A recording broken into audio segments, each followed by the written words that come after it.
Good day, how are you? Good evening. Sorry, I was a little bit late. I noticed my curtains were closed and I had to roll them up. And I got a little bit of fig in my mouth. Hello, everybody. Who's in? Who is in? Mikhail's in, Scandi Wise is in, Sally's in. Sally Scandi? Yes, Scandi Wise. Scandi Wise, Michael, Sally, Rena is in. Hello, everybody. Chris Garton's in. Chris, good evening. We're going to have a lot of fun tonight because Kelly's in. I went to get a dessert today and then I got a bit excited and got an extra dessert, and then I saw something else sweet and I got that. And so I thought I went particularly to get Sutlac, which is the photograph you'll see of the thumbnail. Sutlac. It looks like a C, but they pronounce it here in Turkey. And it's basically, well, I'll show you it later. I won't basically anything at the moment. I'll show you it when we get there. But Michelle and I had burgers and fries today from actually a restaurant. There was one open. We're just about to start the beginning of lockdown. There's a 4-day curfew starting again, unfortunately. Another lockdown. So we're going to be stuck in our apartments for 4 days. But it's a little bit of a sort of loose lockdown. There's going to be some shops open and things we can do. So I've got to remember to look up here because I think because the camera phone, I looked the wrong way. So Paul's in. Paul, good evening. Paul, thank you very much for your super chat last time. I've been out and got some beers. Paul Webber. Paul Webber, yes. I've been out and got some beers. This is I'm going to open it not straight away because I'm just finishing a cup of tea. This is a Turkish beer. I might even go 2 tonight. I'll probably only stick with 1 though, Paul, but I went out and got it. So thank you very much, you and Belle Alice, for the super chats last time. A quick thank you also to Caroline, Milan, Oliver. These are the patrons on my Patreon site. I just want to say a quick thank you because I don't often get a chance to say thank you to everybody that follows us on Patreon and contributes to the channel. So Caroline, Milan, Oliver, Paul, again, Rena, Tim, and Zachary. I'm only going to use your first names, but thank you for supporting us, many of you over quite some time, and it means a lot to us. And if anyone wants to support us on Patreon, that's always welcome. Stephen Mangan says, hi, just eating Sutlac now. Sutlac, oh, man. Now I'll tell you, who said that, Stephen? Stephen, I went to get, the first time I had Sutlac here, it came fresh out the oven in the bakery and it was hot. And I thought it was always came that way, but they actually chill it down in the bakery after they've let it cool. And but the first one I ever had was hot. It's a beautiful rice pudding, but it's cooked in the baker's oven. So the flavors, I don't know, I just love it. I like rice puddings anyway, and they caramelize the top with a beautiful dark caramelization on top of it. And I thought it was so good. When I went to get one yesterday for the show, and actually we went and got another one today because I ate that one for another video that's going up on Sunday. It was cold, so what we've done is just dropped it into a little bain Maria's little hot water bowl because we haven't got an oven here, and I wanted it hot again, so we've just heated that up. That I'll show you later. These are delicious. So I've gone for some sort of classic Turkish. I'll explain as I go along because not entirely Turkish, but I've gone for a couple of desserts that are really delicious. I've got a sweet tooth. If you've got any sweet tooth at all, you're going to love these.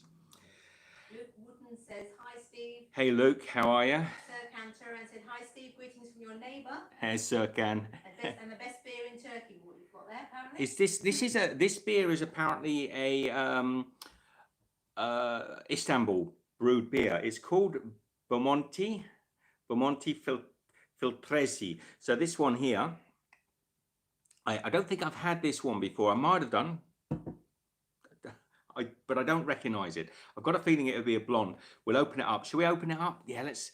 I've got a cup of tea. The tea can go cold. I don't mind cold tea. It's a live stream, so let's get this beautiful bottle of beer. Who said the beer was a good one? Serkan. Turkan. Thank you, mate. And TFD FFC says I love you. Oh, thank you. So, lovely cold bottle, ice cold, down from one of my little shops just down here on the corner. They've got all these nice little... Paul! For replenishing the beer fund. Paul, man. You'll have an alcoholic by the end of this lockdown, I can tell you that. So they've got these lovely little Paul. Thank you very much, Paul. You're a gentleman. They've got these little, very simple little Paul rings. I do love them. So here we go. Let's take a look at this one. I don't think, well, that's not so shiny, that glass.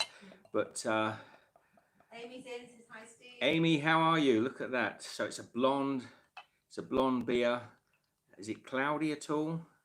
I'm hoping it's got some nice, little bit of yeast in it maybe. So it looks a little cloudy. I don't think that's the, no, that's got a nice cloud, nice little bit of texture in there. Look at that one. Oh yeah, I'm gonna like that. That's got a nice yeasty sort of undertone. Beautiful. Amy, we're very good. We're very good. And Linda Taylor says cheers from Holland. Cheers, Paul. Let me just cha-ching on the side. Cheers to everybody. Thank you very much for joining me again. Ed Straight says good morning to you both. Ed, how are you, mate? Michael Costa says hello. Timmy 11 Toe says cheers from Devon. Timmy, how are you? I'm going to be putting on some weight during this live stream. Dwayne, thumbs up, everybody that's in. Give that thumbs up.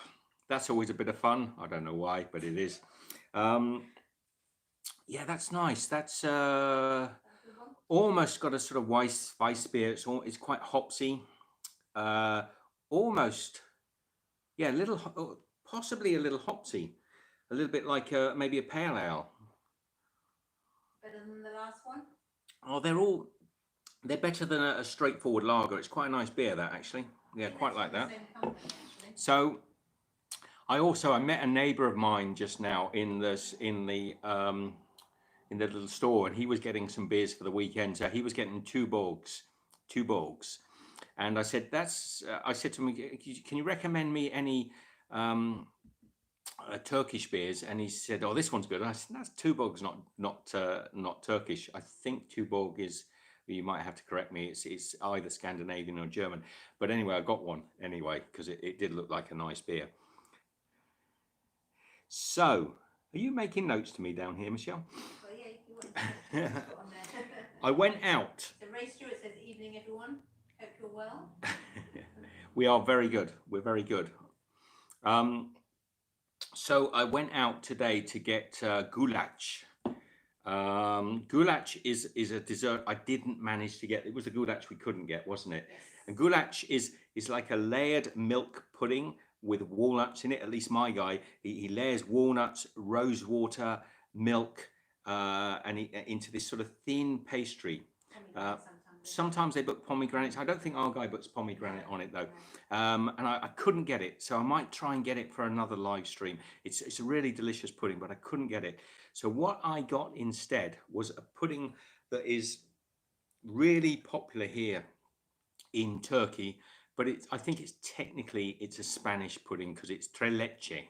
Tres leche is a Spanish, but it's super popular here in Turkey. It's one of the sort of favorite puddings, and I got a sweet tooth. I love all this stuff. So I've gone and, do you want to grab the tres leche for me, Michelle? Would you? 1 second. Chris Garson says joining you with a honey ale homebrew, room temperature, of course. Yes.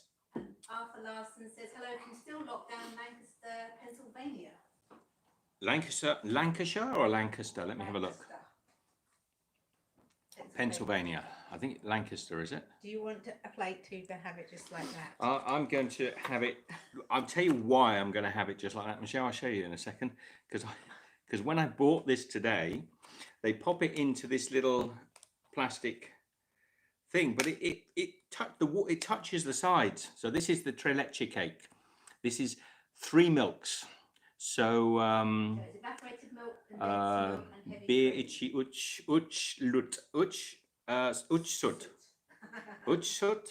but it's called tres leche because it's a Spanish, but it's a 3 milk pudding, tres leche, and it's almost touching the side. I can't, it's quite a soft pudding, so I can't think of any way of getting it out of there and onto a plate without completely destroying it. Can you see that? So I hold it nice and steady so you can see it's beautiful.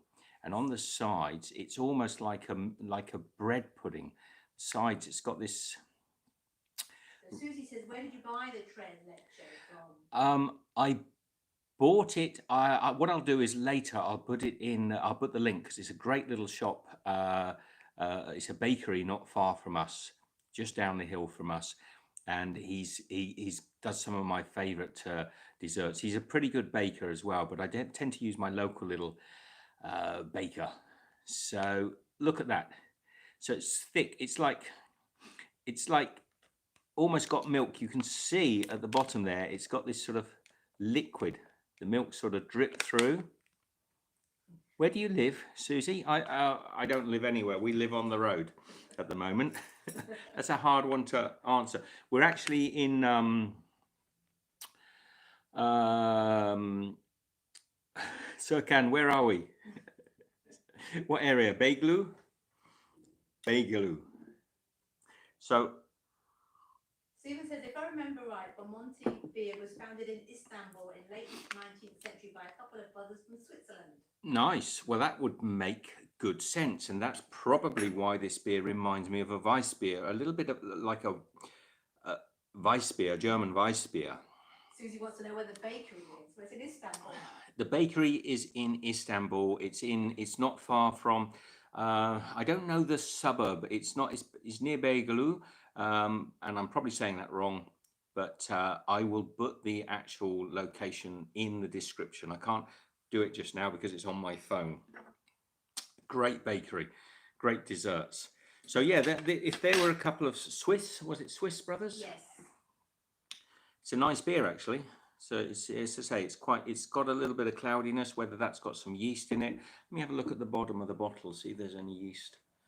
Can't see any yeast sediment in there, although there might be a little bit of yeast sediment.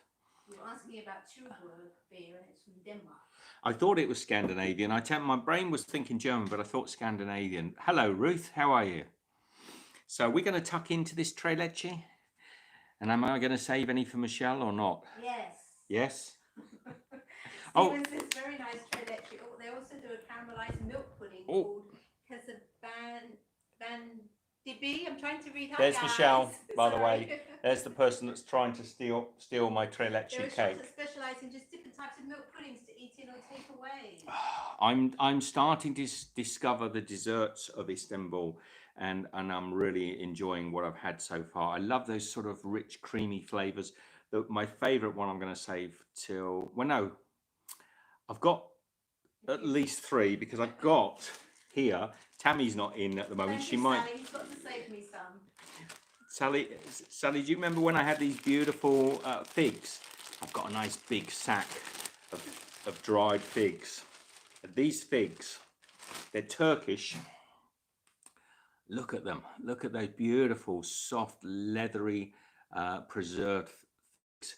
That I'm kind of maybe going to have this with a bit of. Something else, something very special, very special. Pastry and a good cup of tea is really good. Yeah, well, I'm spoiled then, Dwayne, aren't I? Because I've got a nice cup of tea over here, and I've got a delicious beer, courtesy of Paul, and I've got my tre leche. Let's just go in. Let's have a look at this. I can't wait any longer. Say hello to Dwayne because he said hello to me.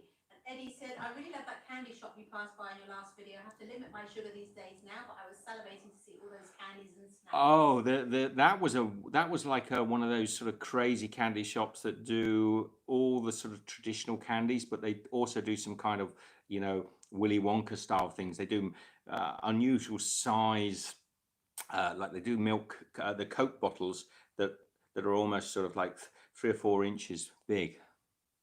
Susie says, take a bite.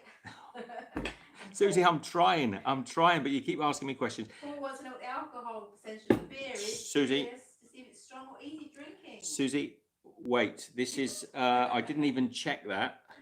I can't see. Check it. I can't see the percentage. I'll get Michelle to have a quick look because I want to. Now, the dessert I went out to get, Susie, you have to be patient. The dessert I went out to get is called goulash. Goulash is possibly they do say that it was the invention of, it was the predecessor of baklava. And it's 4.8, whoever asked, 4.8%. So about 5%. Not super heavy, but good enough for me. So goulash is a layered, almost like a baklava, but like a soggy baklava, soaked in milk and rose, and sometimes, well, my one is all got hazelnuts. Let's get into this. How can I get this so you can all see? This corner here, do you think? Okay, so Serkan says eat baklava. I've had a lot of baklava here. So look. Oh, that's nice. See the drip, see that dripping off there? That is, so it's 3 milks. Now, you're not having any yet. You're not having any yet.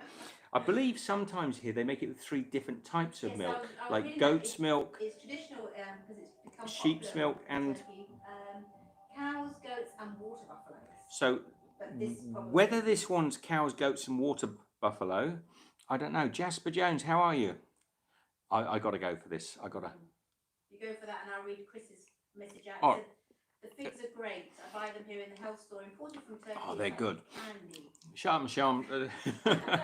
It's like sucking sweet milk out of a bath sponge, in a nice way, because that's not a very nice descriptive way. It's like a very delicate sponge cake that's been soaked in a sweet, very sweet, rich milk. So, and then the topping has sort of a caramel sauce on top of it. So let me just go in here and get some more. It reminds me a lot of a bread pudding. Bread pudding? But yeah, bread pudding. The type that we make quite often with leftover bread. So you sort of rehydrate, because it looks to me like it's actually done in a very fine, very light sponge cake or a bread. I'm going to go in again. As you put it in your mouth and you push down or push it to the roof, all the milk, so the sweet milk comes out of it, and yet it holds in there quite nicely. Yeah, that's good. I haven't had this before. Oh, that's good. It's like really good milk, like milk that's got really high cream content. That's what I'm looking for. So very creamy milk. Let me go in there. I'll just check. I'm not sure. Let me check it again. So Jasper Jones says, my mum says, hi. Hi, Jasper Jones's mum. Look, what I'll do, I'll just get this underneath it. If I push down on that, can you see? I reckon I can squeeze. Look, can you see that dripping out? I don't know if the camera can. Yeah, it's just dripping with sweet milk. Look at that. Now I've covered my tres leche cake. Thailand Phil said pancakes raw. And Ruth Bill. said, sorry, I'm back, had a phone call. You're fine, Ruth. I've got tres leche all over my face. So let's have a look at it from the side. Let's see if we can get a piece out. Now we'll save some of this for Michelle, maybe a little square at the end. So kind. Look, now you can see the layers. See how deep that. So I think there's a caramel sugar just poured over the top. So it goes about maybe 1/4 inch, 3 or 4 millimeters into the cake itself. Very nice. I like this. I can see why it's popular.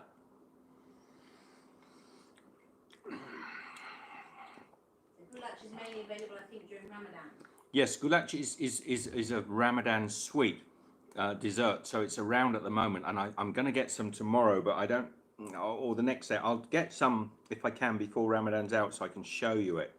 Tomorrow because the next day the shops are closed. You can buy. Okay, I'm going to eat a little bit more of this, then I'm going to try something different. That's nice, Michelle. Is it good? I think it's got some vanilla in it as well. I love that. I'd eat that. You know what I would do?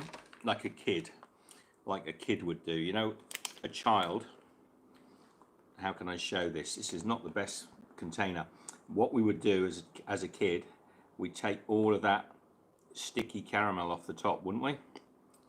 No, I'll be taking it off on my bed. So we'd take the sticky caramel off the piece we're saving for Michelle. So Chris said I made your pork and brioche buns yesterday. Very good. I had a little brioche bun today. Who said that? Chris. Chris, we had a brioche bun today in a restaurant that's just opened up with a burger. So I know beautiful brioche buns. I do miss them. This is going to be my last piece, and I'm going to save it. Look at the bottom of that. It's absolutely dripping. Is the picture okay? By the way, I hope it's good enough to show this. I have got, by the way, let me eat this piece. I'm going to be so riched out at the end of this, Michelle. I'm going to be so riched out. I know Sally's eating it all. No, no, look. Over half is left. Just a tiny bit under half is left for Michelle. And I'm not going to touch another piece apart from this little bit that obviously dropped off of mine. Nadeem says,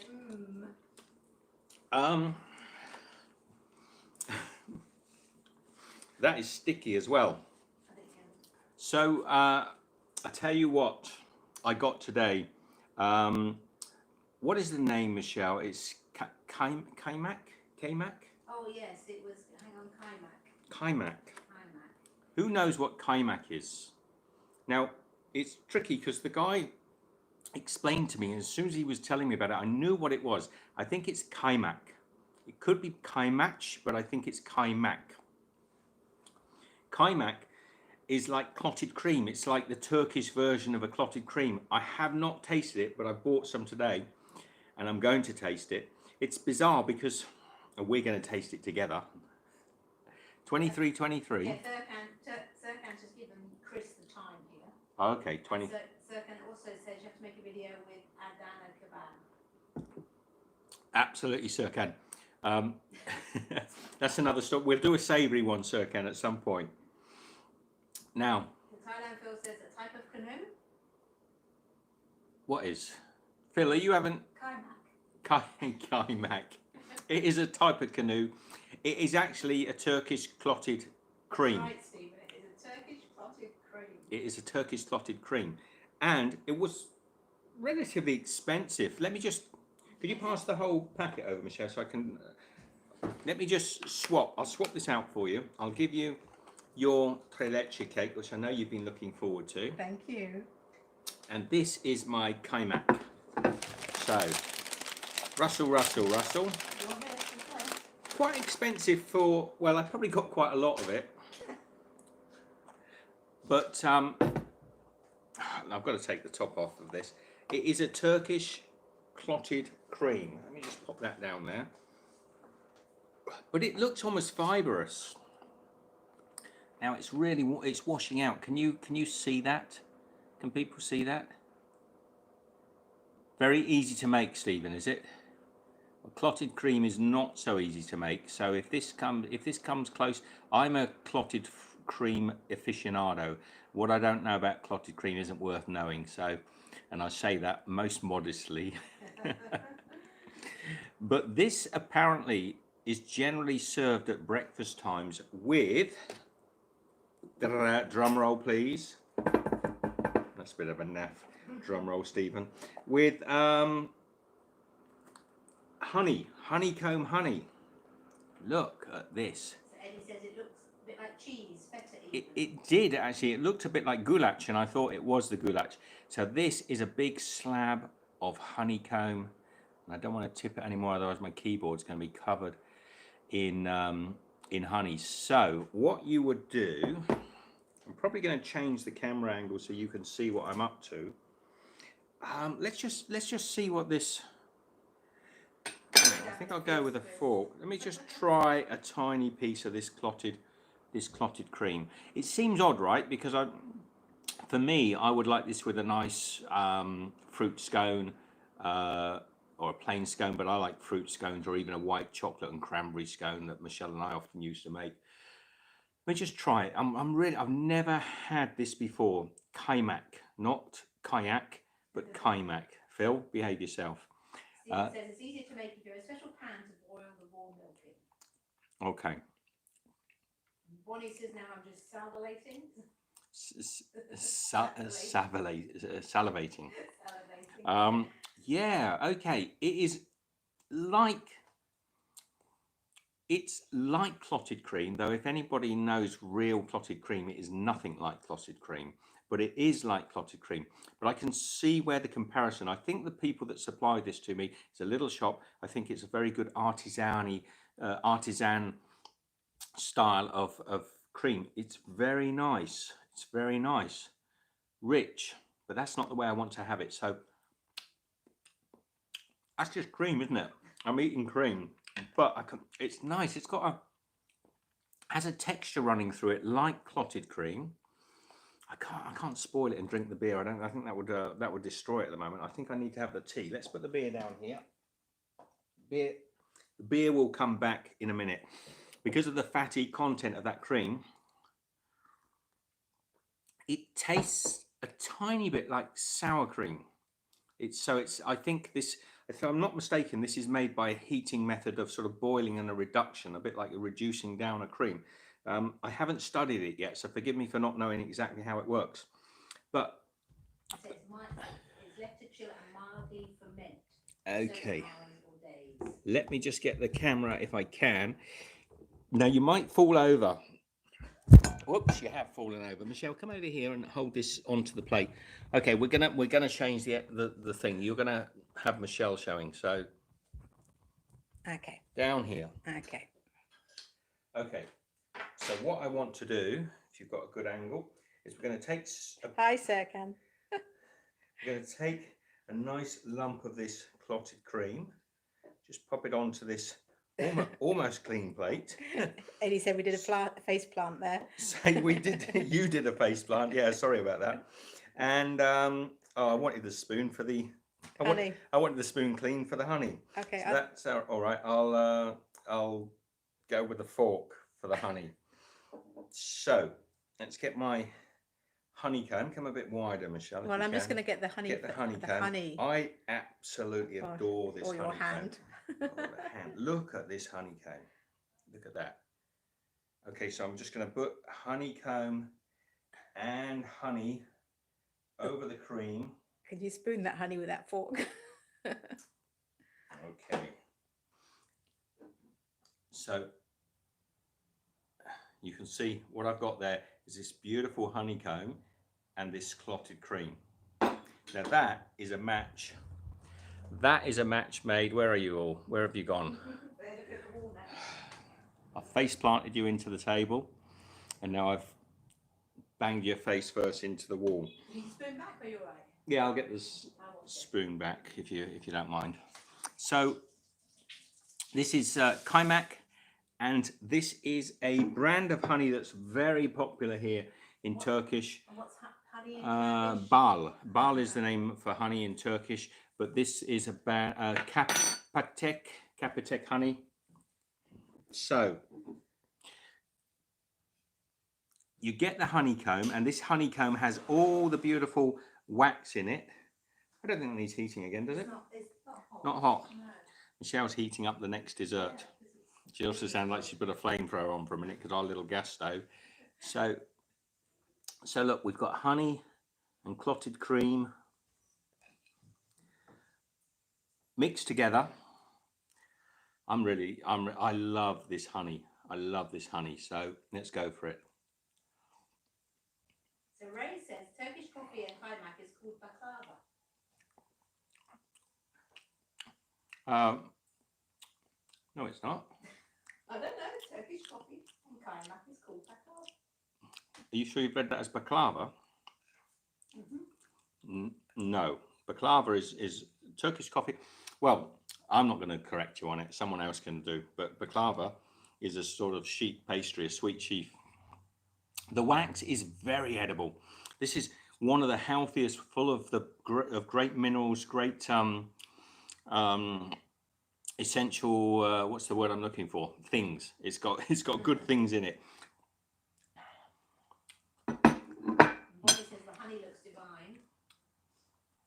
That's a good combination. That is really nice. So you've got a slightly soured milk, a tiny bit towards sour. I don't know if it's meant to be that way. Maybe my piece is a bit over date, but I like the flavour. Slightly soured milk, and then you've got this delicious honeycomb, which is to die for gorgeous. This honeycomb. If you haven't had honeycomb before, rather than just plain honey in a jar, you should eat honeycomb. It's a lovely texture, and has all the little octagonal, are they octagonal? They're probably not. Hexagonal squares break. Honeycomb's 5-sided, isn't it? I think honeycombs are 5-sided. I'm not going to sit there and count them. So pentagonal? I'll look it up. No, you don't need to. Now, Ruth, yeah, I'm sorry if you're diabetic. Is honey bad for diabetics as well? Probably is it? So let me explain. So you've got this really rich, and I've got cream over my keyboard, but it doesn't matter. You've got this really rich, almost a clotted cream, dense cream coming towards a sort of like a double cream, but thicker than a double cream, with texture in it, with a little bit of sort of texture. And then this delicious honey and the honeycomb. Yeah, Ray says Steve's right, I'm wrong. Did Ray say about the Yeah. But actually, on the wiki, they do say, I know where he's going, it says, Kaymak can also describe the cream foam in the traditional black Turkish coffee. Kaymak is traditionally eaten with baklava and other Turkish desserts. Okay, Kaymak can also be described to describe the rich foam on the. So I guess it means it's that thick, because this actually has a spongy sort of foam to it. You can't. This is a terrible color for the camera. Can you see that in there? Let me see if I can lift it up. This is their clotted cream, and it's unusual because it's actually. I don't think it's going to show it. It's got like a graininess to it. Can you see the graininess there? So it has. The milk proteins. Okay, so the milk proteins, they've created almost like a fibrous texture, and that combined. And I'll just go down and get another bit of honeycomb out of this honey pot.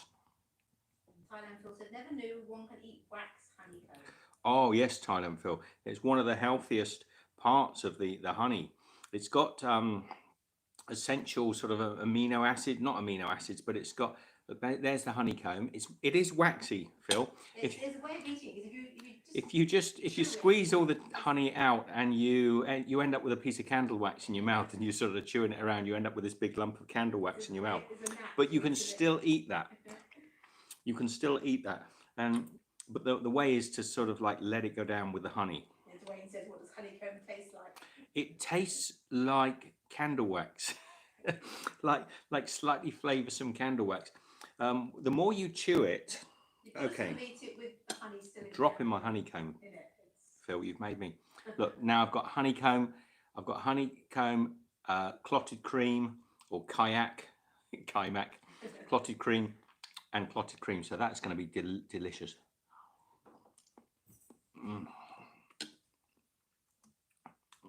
I mean, you can't beat the fattiness of cream with the sweetness of honey.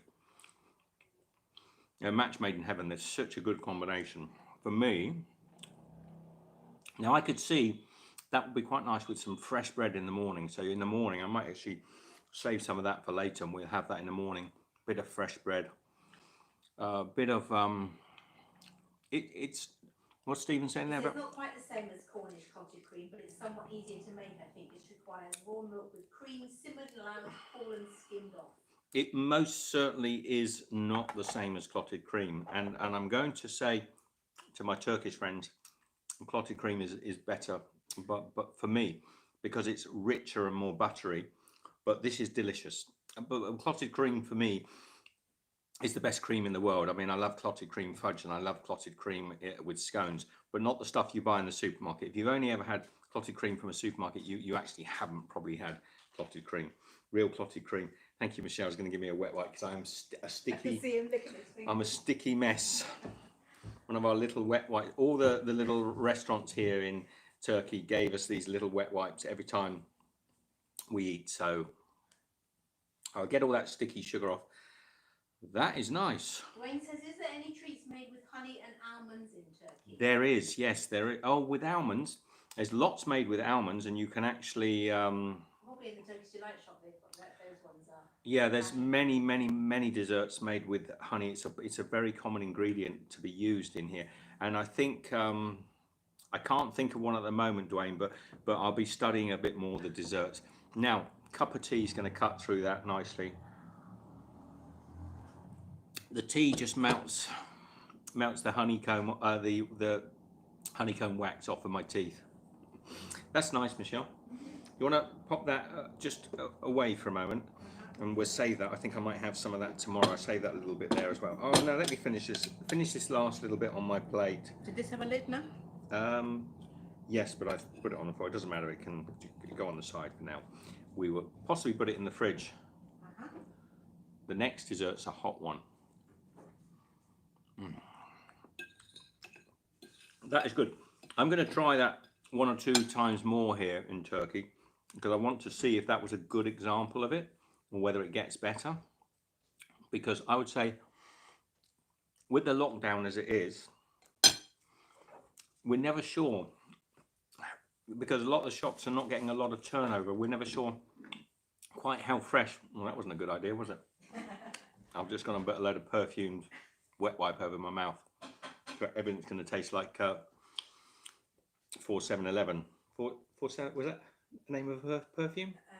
Don't know, was it? Everything's going to taste a bit like sort of eau de cologne. Oh, that's spoiled that. Have some beer, that'll wash it down. Get the beer up. Cheers, everybody. Now, the chilled beer. I was going to show you some of the wax, wasn't I? You want some wax? No, I'll do it another time. Look, it does basically form into a small ball of wax if you suck it for long enough, and you end up. But you've got to kind of just eat it with whatever you're having with. Oh man, I'm on a sugar high now. Who was it? Was it Rena said she's about diabetic? I think I'm on a sugar. Ruth. Ruth, that's a lot of sugar, and I've got the best for last, which is just heating up. Stephen said, I always thought baklava was made with honey before I came to Turkey, but all the baklava I've seen in the shops in Turkey are made with a simple syrup. They are made with a simple syrup, and actually, that so far the baklavas that I've had here in Turkey have been very sweet. I mean, much sweeter than I imagined, much more sugary than I thought they would be, because baklavas we have back home, which are generally made in another part of the region, not from here in Turkey, not going to get into any sort of conflicts with everyone, are generally less sweet, a lot more sort of rose waters and cardamoms and flavors in. So far, the baklavas I've had here have been heavily sweetened, much sweeter than I ever expected. And to be honest, I'm not digging the baklava at the moment. It's just, it really hits you like eating cubes of sugar, and I'm not a horse, so I can't eat that much sugar. They're very nice just in small doses, but I bought a big tray of them. Of course, I went to the shop and bought a big tray of them, and I was sort of like 2 or 3 pieces in. I was almost sort of having a fit. Is that one? Chris says, how much honey have you eaten since being in Turkey? I can answer that exactly, Chris. Well, I can't. I can answer it between Michelle and I, because we've obviously shared the honey, although I eat more than than Michelle does. Excuse me. So far, I've had 4 packs of honey like that. 4 of those cubes of honey. I got a feeling it's about half a kilo. Does it say a weight on it, Michelle? Maybe a little more. It's quite heavy. It could be a kilo, but you saw the size of that. That is my 4th one, and I'm loving it. I'm a big fan of honey anyway. It's not very floral. That one's not got any very unusual floral, but I love the wax in it. And that particular one you just saw was very, you noticed that was dark. That is a really dark honey. It's got a lot of color in it. and I'm not entirely sure. Look at she's such a gem. Look, I'm serving it. Service. Oh, smell that. Is it hot enough for you, sir? Yes, thank you, ma'am. Look at that. That's your thumbnail. That's your thumbnail. That there is heaven, and that I can eat. Oh, we've got two. So Michelle, I'm not necessarily. I probably do. I need to say to you any of this? You can have that one. Serkan says you have to try Kemal Pasha Tatli, very delicious dessert in Turkey. Thank you, Serkan. We will make a note of that, Michelle. Can you? And Stephen says, I agree, far too sweet. Same with the semolina cake. They serve drenched in syrup. Yeah, there are a few. They have a very, very sweet tooth here in Turkey, like a really sweet tooth, and I'm loving all the sweetness. But even the Turkish delight here, I've eaten loads of that. I love the Turkish delight, and it's not that sweet. A lot less sweet than I expected it to be when I arrived. I thought it would be a bit more like the Turkish delights we've sometimes had in Australia, which are not that good, to be honest. The Turkish delight here is outstanding. What do you think about that? Was it Stephen that was saying that? Yes. So, yeah, do you agree with me? The Turkish delight, very good and not too sweet. But the baklava, which originates from baklava in Turkey, too sweet for me. It's just, as you say, it's a simple sugar, basically water and sugar dissolved down over some heat and then just poured into there, and they don't seem to add the flavors that can lift that, and they don't seem to add any salt in there, because it's nice to have a little salt just to lift the sweetness, to enhance the flavors. I'm not going to teach the Turkish how to make baklava, but the ones I've had so far have not been my favorite, and I've kind of avoided baklava since the first 2 or 3 trays that I had. Eddie said, I just read up on eating honey and wax comb. Supposedly it does have many health benefits, but should be eaten in moderation, and the darker it is, the better too. The darker so the first 3 packets I bought didn't have the third packet I bought had half of it was dark, a rich darkness to it, and I thought, wonder what sort of impurities, what's in the honey that's made it that. So maybe somebody can research that. I'm not sure what the darkness is, whether it's impurities, but I really liked it. So when I went the next time to my little shop down here, he had 2 or 3 trays of honeycomb that were all dark, and I said I'll go with that, I'll have that. So yes, that one there, do you want to bring it back over and I can show you? That one there is particularly dark. I mean, look at it. You can't tip it up because can you just help? I don't want to get too, you get sticky because you can rinse your hands. Look at that. You see the whole block. I'll tip it really quickly so you can see it, and then come back because I don't want it going over the, see, the whole block is really dark. Whoops. And I don't want to get I don't want to, can you imagine over my keyboard just like completely caked in honey? You have it with yogurt a lot, don't you? We have it with fruit. We have whatever fruit we can get, whether it's mulberries or strawberries or cherries or peaches, whatever soft fruits that we can get. We have that with a Turkish, a thick Turkish yogurt, whichever you prefer to say, and then I spoon that honey over the top of it, and it is, I'm in heaven when I eat it. So Eddie said they supposed to have many antioxidants, and Chris says darkness is just the type. Buckwheat honey, for example, looks like treacle or malt, strong flavour. Pine honey too. Yes. Okay. Well, that's interesting. So it's probably the floral variety that it comes from. So now look at this. This is Sutlac. Yes? Yes. So this is the Sutlac, and you can see, if I give it a little shake, that it is a rice pudding that's actually, often they put rose water into it, and then they bake it in the oven, in the baker's oven. So if it's a wood oven, it'll get all those smoky aromas from the wood. If it's electric oven, it won't do. But I always try and choose one with a dark top. So you can see, if I break that open now, can you see the way the caramel eats into the rice pudding? Look at that. See the the rich orange that's under there. That's where the caramel is sort of leaching down into the rice pudding. Ben's just joined and said, "Oh no, I missed the first 44 minutes." Oh, sorry, Ben. We've had a few desserts, and I'm probably, let me just showing you my computer there. I don't know if I've got any sort of really sensitive stuff there. Probably not. You can go back and pause it and see. I don't think so. Won't be very exciting. So why do you say such nonsense, Stephen? You get everybody confused. We went talking of, this is one of the reasons why the video is called, what is the video called? Daft Puddings. It's an old sort of like northern saying, you daft pudding. They'd say you daft pudding. It kind of means you've been a little bit silly, a little bit sort of ridiculous. And I've had a lot of comments lately on my videos where we've gone out, and I said in the last live stream or the last walk around, getting a bit tired of people, you know, complaining we haven't got a mask. Very quickly, I'm not going to cover much of this. Sorry, Ben, to do it as soon as you come in. I've had a few people saying they're going to report me to the police. I'm going to get a fine. You're going to get reported to the police. You shouldn't be out without a mask. It's against the law. So today, Michelle and I'm not going to put this video up, but I'll just let you know we did it. I probably won't ever put it up. We went down to have some food in a restaurant. We actually had burgers and fries, but I also went to Istiklal Street, which is the big high street, the big main high street where all the police are. So there's lots of police activity on there. There are cars going up and down, and I stood in the high street. A long way, very socially distanced from anyone. I wasn't sort of in a big crowd, and I just filmed.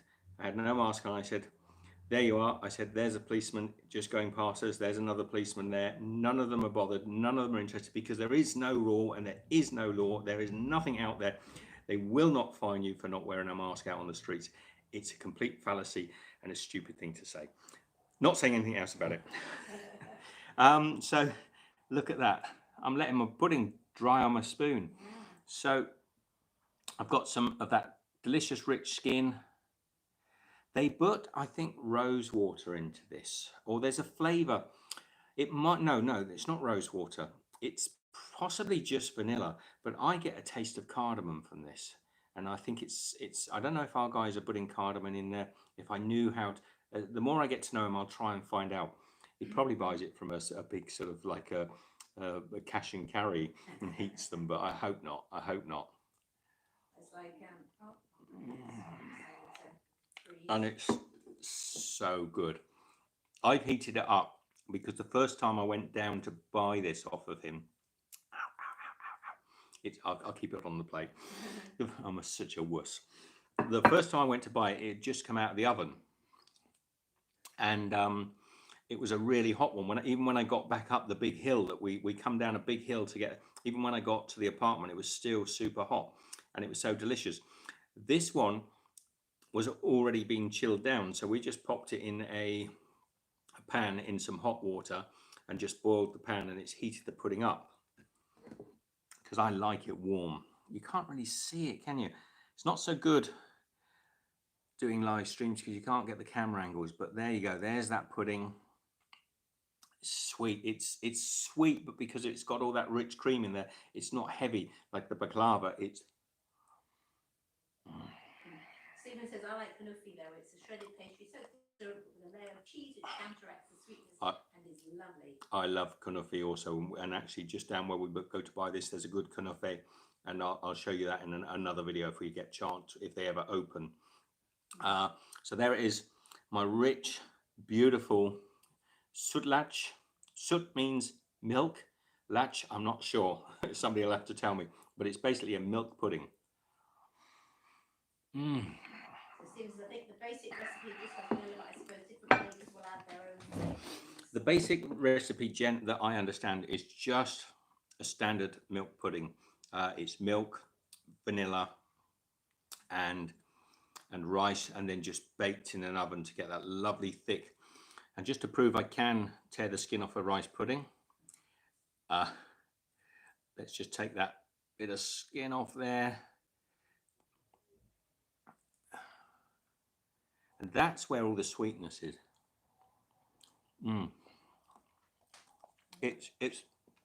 That's so good. It looks like chocolate. It doesn't taste like chocolate. It tastes like the very best burnt bits of the caramel pudding. It's so good, and I'm probably going to share it with Michelle because I think I'm getting over sweetened. I'm still talking about honeys. Chris says different flowers make different honey. I have some English ivy honey, which is almost black, whereas the sunflower honey I have is almost yellow. Sorry, I didn't hear who said that. Chris, yes. Manuka honey, for example, is just from the tea tree plant. When we first had Manuka honey in New Zealand, in the Coromandel Peninsula, the flavors were delicious, and the only real difference between Manuka honey and any other is the plant. All the honeys vary, but I don't know why this particular bowl comes in the same packets from very dark to very light. So there's a reasoning, and I guess it could be just again just where the beehives have been stood in the fields. Maybe they're nearer another plant, but this one's really my favorite so far. Sorry, I'm Eddie says I've heard that Tupelo honey is one of if not the best in the world. And it's made in Tupelo, Texas. Well, I'd love to try it, and I could tell you if it's the best in the world. I actually got years ago, Michelle and I were in New Zealand, and we'd never heard, you know how Manuka honey now is sold in pharmacies for rubbing on your warts and all sorts of stupid things that they do with it. All honey has the same medicinal benefits. I mean, it is very antibacterial. It's great for colds and things if you want to soothe your throat. All honey has those properties, but Manuka has a little bit more. But years ago, before Manuka was even really, I'm getting a bit warm. I think I'll take this shirt off. So years ago, before Manuka honey was even really known as a trending honey, we were in New Zealand, and they were growing on the Coromandel Manuka honey. The bees eat the tea tree plants, and we were getting it in big jars, like big honey jars, and we were putting it on our toast in the morning with the children. And I learned to really love the flavor of Manuka honey. And then we went traveling a little bit more. We'd gone to a few more countries, and I think about 3 or 4 years later, we're back in Australia, and I went to get some Manuka honey because I wanted to get some just to go on my toast. And it was like about $60 for a little, it wasn't 60, but it was $30 for a little pot like this, sold in the pharmaceutical for rubbing on your spots. And it had suddenly become the in honey for treatment of ailments. Actually, all honey, and even the farmers that were cultivating the Manuka honey in New Zealand, they weren't particularly at that time pushing Manuka honey as a medicinal honey. All honey has these medicinal properties. A little bit more so because it comes from the tea tree plant. The Manuka honey has some extra sort of healing properties. I mean, for infections. But many years ago, there was a story about a lady, I think during, I don't know when it was, in the 1950s or 40s, she had an ulcer on her leg and it wouldn't heal, and they tried iodine and they tried antibiotics, they tried everything that was available to try and heal this ulcer on her leg, and she couldn't get rid of it. And then some doctor decided that he would try honey on it. So he put honey onto the ulcer, and he covered it with a bandage and a wrap, and within about 10 days it was almost completely healed. Everything they tried, absolutely everything to heal this wound.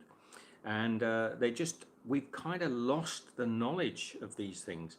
Now, it wasn't Manuka honey, it was just a regular flower honey, whatever flower the honey came from. Manuka, because it has tea tree in, which is also antibacterial, has slightly higher percentage of healing properties, only very slightly. So when you actually go and buy, I'm going to down on Manuka honey now because I want it to go back to a normal price, so I can have it on my toast. So if I can. He had some Australian Manuka, tasted just like the New Zealand stuff, but half the price. Yes, you see, up where we live in Australia, up on where my family, some of my family live out on the Mornington Peninsula. Out that way, we have a massive amount of tea tree plants there. So a lot of the honeys that grow out there, Mornington Honey, Mornington Peninsula Honey Company grow their own Manuka honeys. But anyway. And then he says Irish heather honey is being recognised here as the next Manuka. Exactly, but to be honest, if it's recognised the next Manuka, I don't want to hear about it because I just want honey to be about the same across the world. That's what Man About Oz says. All honey will work. No need for silly prizes. Yeah, and I really got a penchant for Manuka honey, but I'm not buying a sort of $30 jar the size of a Vicks Vapor Rub jar of honey and putting it on, and putting it, because that jar wouldn't do me a slice of toast. So I spoiled myself really by having access to this beautiful honey when we were staying for some months in New Zealand, and it was cheap. I mean, we were buying kilo jars of honey directly from the farm for, I don't know, it would have been at the time probably about 2002 or 2003, and we were buying it for possibly $2 or $3 a pot. So yeah, it's a shame. But all honey has this wonderful medicinal properties. And was it Chris? No, I haven't made mead, Chris. Mead is a beer that's prepared, or it's an alcoholic drink that's prepared with honey that a lot of the friars used to make in the old days. So no, I haven't made mead, and I'm not even sure if I've tasted mead. I was just thinking that we went somewhere where they had mead. I'm trying to think where it was. I think it might have been in England that time when we were with. Yeah, okay, take it back. I probably have had mead, but I went into a honey farm. Yeah. And they had mead. I remember the girl. I think actually the girl was Australian. I'm going to ask Michelle a favour because I think I probably dropped some down here, and if I stand in it, I'm going to get it all over the place. Can I drop a little bit of? I'm a mucky pup. Did you see? I'll end up standing in it and walking this rice pudding all over the apartment. Rice pudding, I thought it was honey. Honey, can you grab honey. it? Just there. Yes, I can see it. Get your finger out of the way. You wouldn't believe what goes on around us. You wouldn't believe what goes on around us. Anyway, cheers, me dear. That's all right. All done. Not you. I was talking to them. Oh. You. Thank you. Cheers, Michelle. Thank you for right. cleaning up my tiny little bit of rice that dropped off my spoon. So no, Chris, I haven't made mead. So he said, I have some homemade eucalyptus mead, think wine, but with honey flavour. Yum. I mean, I can't even imagine it. Eucalypt honey, another one of my favourite honeys. I love a eucalypt honey. This honey here is, I think, is a mixed floral honey. So I don't think they have. I tried to research it a little bit online to see. What is that light? It's a very weird light going down my face. So they just call it flower honey. I don't think they particularly. So I'd like to try more honeys in Turkey. At the moment, this is my favourite one. I've had a couple of other smaller pots of different honey, but that's my favourite one. I've had 4 pots, and I've had a bit more honey in breakfasts and The Turkish breakfast often gets served with honey. What are those little sachets that we got, Michelle? What? I think they're pine honey. I think it's a pine honey, was it? So. Yes, pine honey. So in the breakfast, if we order breakfast from a little local restaurant here, they will deliver it to us even during lockdown. They use a little pine honey, and that's quite nice as well. But I tend to use my own honey. So I haven't finished yet. Look. Oh, this is so good.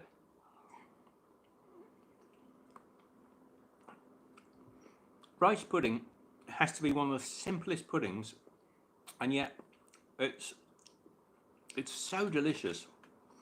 I like raisins in. Michelle likes it with raisins. I don't. I know you don't. I don't like raisins in a rice pudding. I do. Michelle does. She said that to wind me up. And I love raisins, but the don't start with your nonsense. Nothing can spoil a good apple pie. Nothing can spoil a really good apple pie made with Bramley apples. And I don't want to be rude, somebody putting blackberries in it. Completely, it's like putting... I do agree with you there. Michelle does. I mean, putting blackberries in an apple pie, it just every slice of apple tastes like blackberry. And if you've got Bramley apples, which are the best apples in the world, absolutely. If you've never had Bramley apples in an apple pie, you are missing out, because you can't eat Bramleys They literally can only be used for cooking. They're cooking apples, but they make the best apple pies, bar none. And if you go and spoil that flavour by making it all taste like blackberry, it's like putting beetroot onto mashed potato. It just destroys it. Everything tastes like beetroot. So It says, "Lol, eat raisins, never like them." I love raisins. I love. I love raisins in a bun. Eccles cakes, one of my favourite cakes of all time. Beautiful Eccles cake. Anyone know what an Eccles cake is? They'll be googling it if they don't. But if you haven't had an Eccles cake and a good Eccles cake, we used to go. Actually, they're not raisins in Eccles cake. They're currants. So they're actually currants in an Eccles cake. But I think you can make them with raisins. But if you want a really good Eccles cake, it's got to be currants. The reader says, for seasonal allergy sufferers, you can grab honey that came from the local trees and flowers of your area, and it helps build up immunity. It does. That's a very good point. I read about that many years ago, Rina. You're right, and that's a good point. You can actually introduce some of the pollens that you have allergies to by eating honey, and your body can start to build up, because the honey helps. The medicinal benefits of eating honey anyway will help soothe any swelling and any problems you get. Do take advice from a medical profession before following these instructions. Chris says, Jamie Oliver did that. Ha ha, terrible way to ruin pie. Jamie Oliver is, I've mentioned, bless him, he's a lovely guy. But, he's been cooking on the television since he was 12, so he really hasn't had a chance to develop any strong flavour combinations. No, but no, you shouldn't put blackberries, because blackberries can be used in many other ways. A blackberry tart, you can actually add blackberries onto a tarte tatin, that will work. But if you put it into a pie, oh no, it's not. That was was that Rena that said about what? The honey and allergies? Yes. Yeah, Rena, good thing. Look it up, do research. I'm not a medical professional, but I do know everything. Apparently. Annie says we have raisins in blood pudding. In blood pudding? Mm-hmm. I've made blood pudding. We were talking about this with a friend of mine here in the street just the other day about blood pudding and Blutwurst in Germany. But Michelle and I have made blood pudding. It's like witches round a cauldron when you make blood pudding. It can be a pretty disgusting thing to make. And if you're vegetarian, turn your eyes now, block your ears now. When we actually process a pig, when we're actually in our little farm that we had before, a little tiny farm, which was just for home processing thing, you get a great deal of blood from a pig, and you should never waste out of respect for the animal, because it's so important. If you choose to kill an animal, to use every part of it, we make blood pudding. But it is pretty gruesome. Ben says, I've really tried to like blood pudding. Yeah. Black pudding. It's a nicer word, isn't it, Ben? If you call it black pudding or blood, well, no. See, the German, it's Blutwurst is German, isn't it? That is blood sausage, which is pretty gross. What do they call it in France? What do they used to call it in France? Boudin noir. Black pudding. Boudin is pudding. Noir is black. So the French have got the same sensible way of calling it. It's a little bit like we call brawn, which is a brawn, for those of you that don't know, is something that I've made on the channel before. It's made with the head of the pig. And I love the fact that in America they just call it head cheese, which is disgusting. It's like, it sounds so horrible, head cheese. Ooh, it just doesn't sound quite as nice. But blood pudding, black pudding, good black pudding, Ben. I reckon I could turn you on to a good black pudding. You go up the north of England and get, actually, you've been you're up in the north, so Yorkshire black pudding, man. Yeah, you should try it. The big round black pudding. Don't have it too thick. Fry it dark. Delicious. Chris says Irish black pudding is what you need to try. We have great stuff here. I bet the Irish have a tradition of black pudding as well. I know. So we must go. Lots of black pepper in there. Lots of. He said he's tried it. He honestly has tried it. If you don't eat it all, Ben, you'll have it for breakfast. If you don't, and lunch until you enjoy it. That's right. Nadine says raisins and coconut shavings go well in rice pudding. Yeah, well, coconut would go for me. I'd not put raisins in it. Well, I like The problem, rice pudding with coconut milk. I don't mind. I'm going to say I don't mind raisins um, in a rice pudding. I don't mind it at all. And Michelle, you like them, right? So because they do tend to absorb the milk and they puff up, they get all plump and beautiful. Whereas when you put them into an apple pie, all they do is make the apples taste like raisins, which when you're using, if you're using Granny Smith's, it doesn't matter. You can chuck anything in there. If you're using Granny Smith's or one of the standard sweet apples that people generally use, chuck what you want in there. You can put, raspberries, blackcurrants, blueberries, whatever you want, because those apples, they haven't got a great deal of quality flavor. But if you use Bramley apples, and if you've never used them before for cooking, you should. If you use Bramley apples, the last thing you want them to do is to taste like raisins. So Chris says, talking about Jamie Oliver, he can cook all right, but he's good at ruining dishes with unusual stuff. Well, he's experimenting. He's quite creative. He's an interesting character. But we talked about this before. Jamie, is that sounds big-headed, but Jamie works in. He's a TV chef. He's never really worked, although you'll have lots of shots of him in kitchens and things.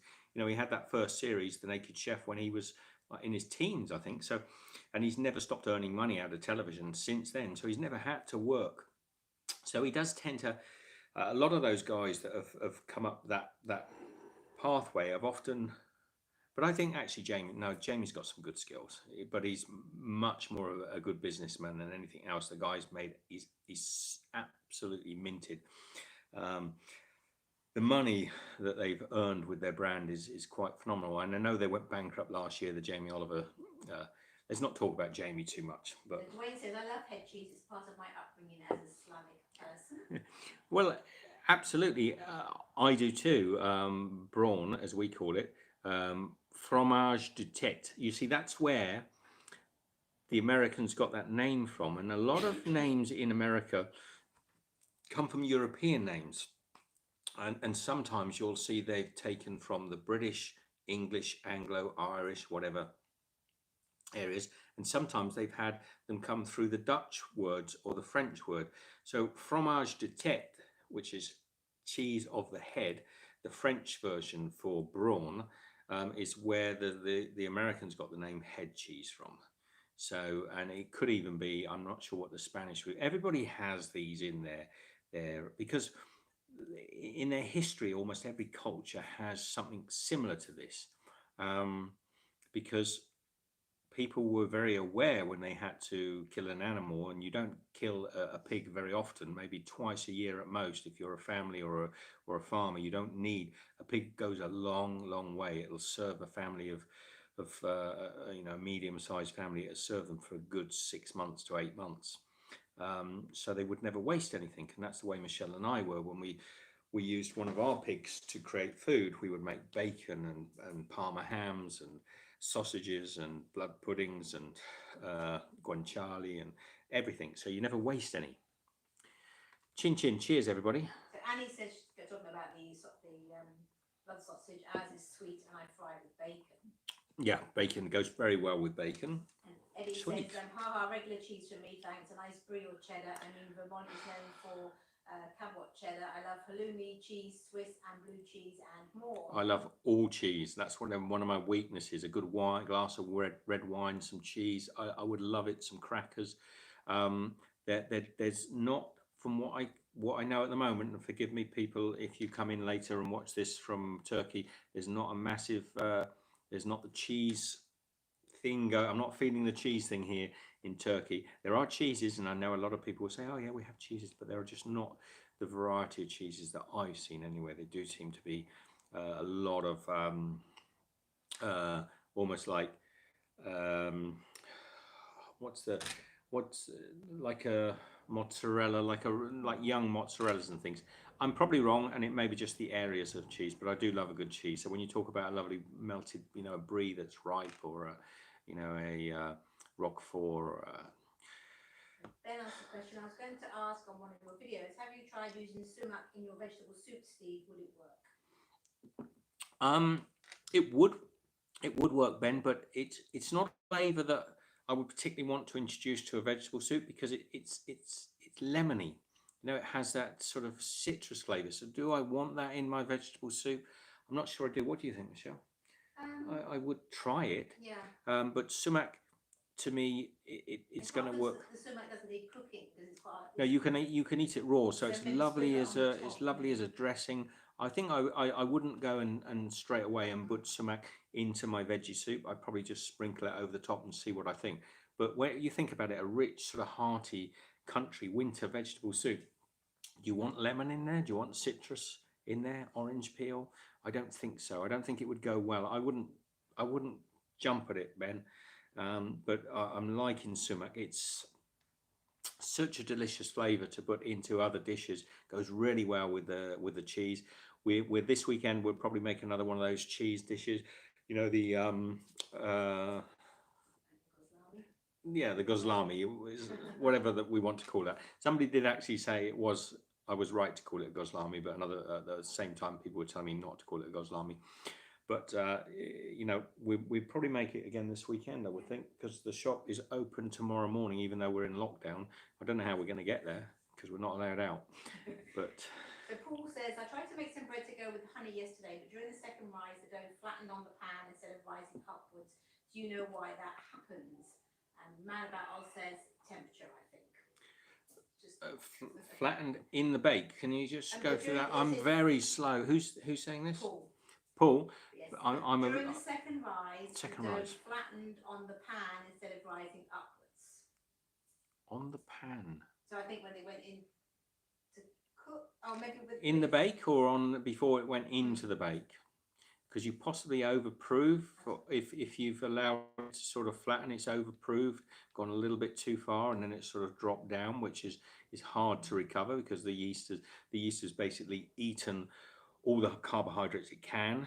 The little yeast farts have gone, and the structure of the bread. I'm not sure, Paul.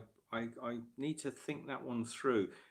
Can you read it one more time? I'm trying to. It says, flattened on the pan. Yeah, during the second rise, the dough flattened on the pan instead of rising upwards. Right.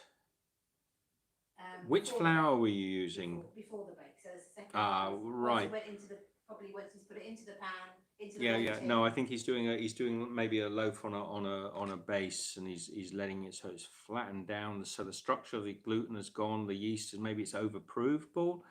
I think it's possibly overproofed. That's what I can think. The yeast has lost its structure, but also which flour did you use? Just a straight bread flour? Were you experimenting with different flours at all? Bread flour. Was it bread flour? So I would say it's probably overproofed. Chris is saying maybe it's the shaping, maybe not strong enough. Yeah, I mean you're on the second rising though, so the actual gluten should be fairly well developed by the second time. If you've got good structure and you're forming the dough round, but then it starts to rise up and it drops, it's usually because you've gone past the proving point and it's started to lose its structure. That's the only thing I would say, perhaps. But I'll have a think about it, Paul. Arena said, you twisted my arm, Steve. I've cracked open a cold one. Cheers. Cheers. This is very nice, actually. Yeah. Last little bit gone there. It says, have you found out whether it's the peanuts or the alcohol that's causing you to have the morning hangovers? Do you know what? Who said that? Ben. No, I'm not sure, Ben. I didn't have enough of those peanuts. I should have gone and got some for this weekend. I didn't have enough. I don't think that's enough to really give me the effect. They're in the shell. They're in the shell, so you're only going to get about sort of 20 peanuts out of it. I don't think it would be enough. And I said to Michelle, but I don't know if I want to go down and get some. So let's see what this beer does to me. We'll see. So Dwayne said we use pig's feet for our head cheese. Out of necessity came certain foods we eat. Pig's trotters feet. Pig's feet. Yeah, I mean, head cheese is when you're trying to set the gelatin in a brawn head cheese, fromage de tête, whatever. You want a good strong gelatin. If you haven't got, sometimes there isn't enough gelatin if in the ears and the structure of the head to set the jelly. So quite often people will put a trotter in there because there's heaps of gelatin in pig's trotters and they set really nicely. Talking of nuts. So Ben says, darn it, more testing. I know, this could be the testing, couldn't it, Ben? Here, these from the same shop, because I'm a child and I love Smarties, the guy said to me, well, try these. So I ordered myself a bag of these, thinking that they were going to be chocolate peanuts, because he said they were chocolate. In for a penny, in for a pound. I'm sugared up to the eyeballs anyway. So, so here they are. They look like Smarties. They look like M&Ms. And I thought, here we go. We've got some peanuts, but they're not peanuts. Any idea what they might be? I can tell you. I'll suck the chocolate off of one so I can show you what's inside. Let everybody have a guess. Have a guess what's inside. A couple of the questions here or the comments. You'd be surprised, I think. Chris says we have Armagh Bramleys here in Ireland. They have DOP protection from the EU, recognised for their unique flavour from the local soils. Absolutely, Bramleys. I'm gonna, if we ever get back to having a little farm. Hazel. No, not hazel. See if anyone has another guess. I'm struggling not to bite it. That was a green one, wasn't it? It's gone white. You never believe what's inside this, unless you're in Turkey. So Dwayne says in places like Cyprus they have hard cheese in olive oil. And Man About Oz says Turkey is not for cheese. No, not for the cheeses I like at the moment. Anyway, I'm sucking it off. Yeah, it got down to chocolate. Rena says little serious sugar buzz going on. So I'm down to the chocolate. Lovely chocolate inside now. Ben says Turkish delight. No. Rena says cheese. No. I thought it was going to have peanuts. And then you may know what it is when I get down to it. I always play with my sweets like this. Well, you can tell them now because the next one requires a longish answer. Have you got there yet? No. Oh, okay. I'm trying to get a chocolate off. I don't want it to be. You're entertaining Paul. Paul. He says thank you. Thank you, Paul. Rena says mint. Ray says raisin. I should Ben says not raisins. I should keep it in my mouth because I don't think any of you are guess. No, keep going. Chocolate's off, almost off. Do you want to go to the next question? You're in a shop, okay? You're buying some beautiful figs. Beautiful. These are delicious. I love these figs. You see a big sort of candy jar of M&Ms on the side. You're hoping for raisins. You're hoping for peanuts. Hoping for just chocolate. Is it going to show it? Is this a good example? Is this a good example? Can you see what that is? That's not a good example, that one.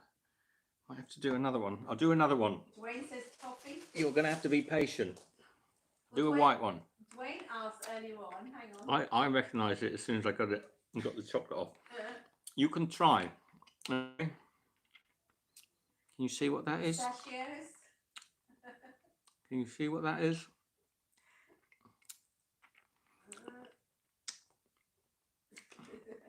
Pistachios. I wish. I wish. You're going to have to wait again. Sorry. So Dwayne asked, and then somebody else asked. So Dwayne asked, do any of your relatives have farms? And then, hang on, there was another one. Let me just find it. Not soybean. Oh, Stephen. Yes. Stephen, you got it. I think Stephen's in Turkey.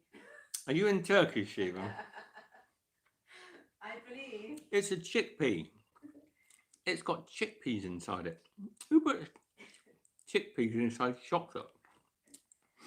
Garbanzo, yes, a garbanzo bean. Garbanzo, yeah. Yeah. We call them chickpeas. Yeah.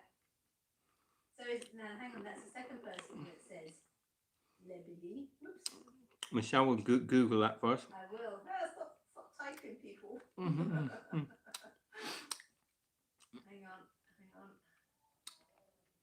Roasted chickpea. They are. That one's probably not much better. They're little roasted chickpeas. Yeah, Stephen is in Turkey. So Stephen, you should have kept them guessing. Chickpeas. And on their own, when you bite them, you get like powdered chickpeas. But when you eat them with the whole essence, it's really dry. When you eat that chickpea just like that, with the chocolate off it, it's like eating chickpea powder, and it dries your mouth out. But you'd be surprised how good they taste if you don't suck the chocolate off them. The man about all says, I love the roasted chickpeas. Mm. And Rena says, lol, that's disappointing. and he says, I've never tasted roasted chickpeas. They are quite nice. You can get a can of chickpeas and put a little bit of oil on them and some seasoning, some chili, and stick them on a baking sheet and put them in the oven. They have to be. They can't be the hard chickpeas. They already have to be soft. So you can just take the canned chickpeas if you want, but you have to roast them very gently in the oven because you don't want to burn them. And then you could cover them in chocolate. And then what you've got to do is get some tiny little thin bits of sugar shell and paint it on the outside. It's a bit tricky. So Stephen's backtracking, said, I've never had them though, so chickpea was a guess. Yeah, but that's not a normal guess, Stephen. You're not. There's something wrong with you if you're guessing chickpeas. So Orhan said completely different after process, not chickpeas. Then it becomes lebidi. Recipe, Ben. Yeah. I don't know. I mean, I quite like them, but I've taken to not licking off the chocolate first, because if you put two in your mouth and you suck them around like you might do with an M&M, a peanut M&M or something like that, you end up with peanuts. It all comes from Ben asking about whether I've got a peanut allergy. Even if I have, Ben, it's not going to stop me eating peanuts. So you put two or three in your mouth and sit down and suck the chocolate off of them, and then you end up with a mouthful of dried chickpeas. It's not the best thing. So, Manabat also says you can buy packets of roasted chickpeas, dry and moors. Try it with some good raisins. And Kay Hewitt says, have you tried Sicilian cannelloni? Oh yes, we were in Sicily for 4 or 5 months. Christmas, a couple of Christmases ago, and we ate cannelloni, the best cannelloni. Cannoli. Cannoli. Sorry, that was me. Cannoli. You got me going. You. See, she seeded stupidity into my head and made me look ridiculous. More ridiculous. Yeah, cannoli or cannoli. We've had it in in the famous one that I think one of the American presidents went to, and it's got the big American flag in Noto in Sicily. So yes, we've had, and I've also made. Have I done a recipe? I believe you have. I think I might have even done a recipe when we were in Sicily. So how to make cannoli, and it's delicious. So yes, and Michelle, is that bag of fruit handy? The nut ones. Mm-hmm. Yeah. Hang on. Because somebody. I'll do 6. Do that in a minute. Well, I'll tell you what, we're going to be having a spat, Michelle and I, tonight, aren't we, sweetheart? Not really. So just in case, this from the same shop is fruit and nut, and it's actually got. Thank you, Ben. Cranberries. It's got those. What? He did the recipe for me. Oh, thank you, Ben. It's got those little white mulberries. It's got those dried white mulberries in here, which are amazing. They are an amazing fruit. I absolutely love these. You bite them, and all the little berries come off the stalk in the center. They are so delicious. And then you've got hazelnuts in here. And these are hazelnuts. Why on earth they didn't put hazelnuts inside that chocolate, I have no idea, because they actually taste quite nice. But what Michelle and I are going to do is we're going to share these, and we're going to mix them together. So we've got a little bit of chocolate, and over the weekend we'll sit, watch ourselves a little movie. We've been recommended some really cool stuff from our neighbours on Netflix to watch over the weekend. There's a series called White Line that's just come on Netflix. It's meant to be good. We're going to sit there like we're at the cinema. We'll bring the laptop screen really close to our faces, so it feels like we're in the big screen, and we're going to sit and munch on some chocolate chickpeas, and mulberries, and what else is in? I mean, this is a lovely fruit selection. This is about 25 liras. You've got peanuts and cashews and walnuts, mulberries, hazelnuts, everything there. It's really nice. I didn't go for pistachios this weekend. It's the first weekend in a while I didn't get pistachios from the guy, but I thought I'd have those lovely sweeties instead. Ben said so close it feels like an IMAX theatre. If I bring the phone next to me now, it feels like I'm in an IMAX, Ben. Orhan says fresh roasted And Moorish is good with beer. There are various types, jelly ones and salty ones. Is that this? Chickpeas. We do actually do chickpeas for snacks. They make great beer snacks. That's what they're saying. If you roast them with a little bit of chili, just put them. We've done these in Australia before, where we just put them on a tray, roast them with a little bit of chili, and that would be sumac would be really nice on chickpeas. That would be delicious, Ben. If you had some sumac, and you roast them in the oven, cover them with a little tiny bit of oil, maybe a nut oil or whatever oil you use, just a nice thin oil, and then cover them in some spices and roast them till they're dry in the oven. Now, the other thing that we've got for this long weekend, and I was showing these before, are these beautiful figs. Now, they are from a city here in Istanbul that I can't pronounce. In Turkey, isn't it? In Turkey, that I can't pronounce. Beautiful leathery figs, and I absolutely love these. And if I bite that fig in half, got all the beautiful fig seeds inside, soft and sweet. These are delicious. You can see the little stalk from you can't really eat this stalk, although some people say you can. I find them a bit tough. So we've got figs. We've got desserts. Fruit of the gods, says Man About Oz. They are fruit of the gods. Petri says hi. Hey Petri, how are you? Have I missed anybody? By the way, if Michelle has missed your name, Man About Oz, Dwayne, Annie, we know. Orhan, thank you. The Dwayne one says, where will you venture to next? The short answer to that, I suppose, Dwayne, is we don't know. We're still debating where we go next. People keep saying to us, the question most people ask me in Turkey, we met a lady today from America, from Texas, in the cafe that we were at. And the question generally people ask us is, when are you going home? But we're not going home. We're not going back to Australia anytime soon, because we're on a journey. We've been back to Australia just before we set off to India to visit our family. So now we're on the road. Look at those lovely little seeds. I love the way the seeds stick in your teeth and they pop when you bite them. Ben says, wow, cafes are open where you are now. Man, what a memory, a cafe. You remember a cafe?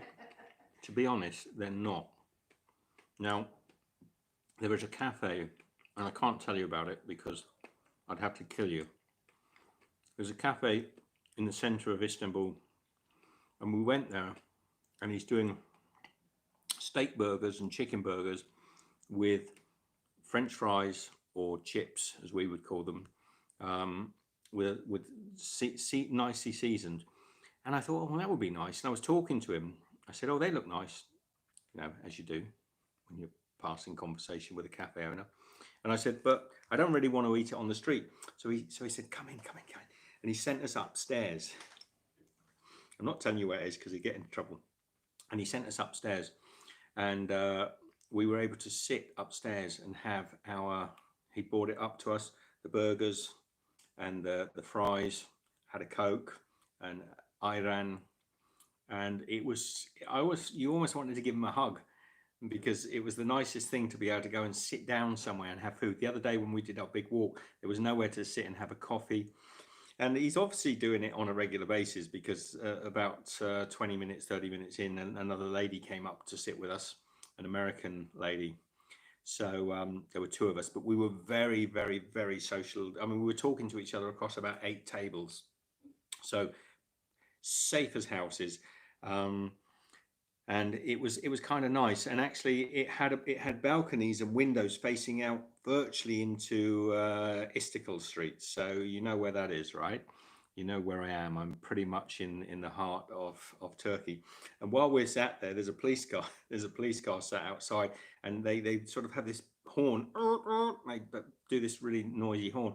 And he sat out the window, and I can see him out the window, but I sort of sunk back into my seat, because I thought, well, I don't really want to be sat up here having my burger and fries with the police outside and get the guy into trouble. Mad about also, Turks will always look after you. But Kay Hewitt says, whereabouts are you guys? I'm Michelle's niece Rachel's boyfriend, by the way. All right. So, good day, mate. We're in Istanbul. We're in Istanbul, in Turkey. We are we're good. We're having a good time. So you're Ray's boyfriend, hey? You're almost family. Sort of thing. So Stephen says, do you know how to make the pastry for English type figgy biscuits? Love them, but never found the recipe for the type of pastry used. Figgy, like fig rolls. Like fig rolls. I made fig rolls years ago, Ben.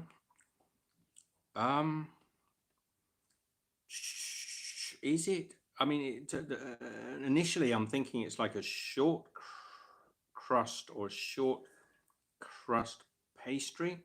I mean, generally it's a soft. What's the pastry? Almost like a pie pastry, isn't it? Yeah, well, it would be a sweet pastry. Does it have an egg in it as well? I think I would say it would probably have an egg in it. I need to look at that, Ben. It's a long time since I've made fig rolls. I'm talking back when I was. Oh, Stephen, was it?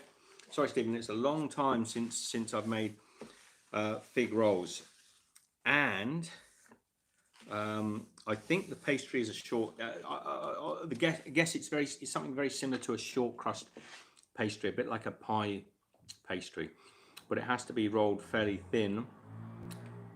But that's what I would go with. But I think there's a variant in it, and Michelle might be right. It might be that there's egg in it to help it, because if you start to try and form a short crust pastry, it generally will. It's quite, particularly when it gets delicate, it starts to fall to pieces, and sometimes they'll add egg into that to give it some more structure.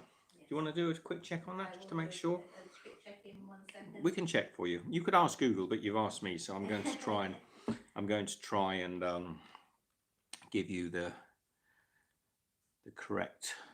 Now you have to look at some of the questions then, some of the comments. Well, can we ban Eddie? He's just made me melt. What has Eddie said? Read that comment, Michelle. Okay, hang on. I've got to find it. Top with delicious tomatoes. No. Oh, he was asking about, yes, I saw that. Eddie, how do you feel about a real homemade mac and cheese with bread crust top and real cheese sauce topped with diced tomatoes? Topped with diced tomatoes. That's a very unusual topping to have on a mac and cheese, I think. Anyway, it is for me. But mac and cheese is a tricky one. I've got a recipe again for mac and cheese if you want to check it out. But to me, it's because macaroni itself wants to basically gobble up all your cheese and sauce. To get a really good mac and cheese, the sauce ratio to macaroni has got to be right. It mustn't be too dry. You want it to be gooey, so you want the flavor of the cheese, so a good provolone, but also you want the stringiness of the mozzarella, so provolone, mozzarella, even some sharp cheeses to get, but you got to get the right balance. And I think I've got a recipe where I pretty much get that there. And then you put the breadcrumbs on the top. and tomatoes. Nice tomatoes, yes. Now, I wouldn't put tomatoes on a mac and cheese. To me, that would be like putting blackberries in an apple pie. I don't know why you'd do that, but each their own. Happy for you to do it. You see, I can drink cold tea. I really have no problem with cold tea.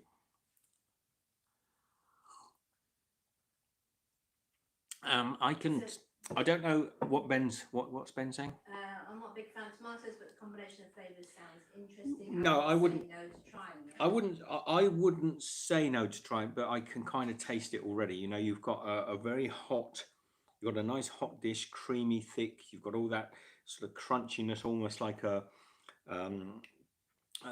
crumble on the top of this thing, and then you're putting sort of cold sliced tomatoes. And tomatoes, again, you see, it's so rare. We do get some beautiful tomatoes here in tomatoes here in Istanbul. We've got some even that have some flavor, but so many tomatoes nowadays have so little flavor. It'd be almost like putting watered a watered down fruit on top. So you know,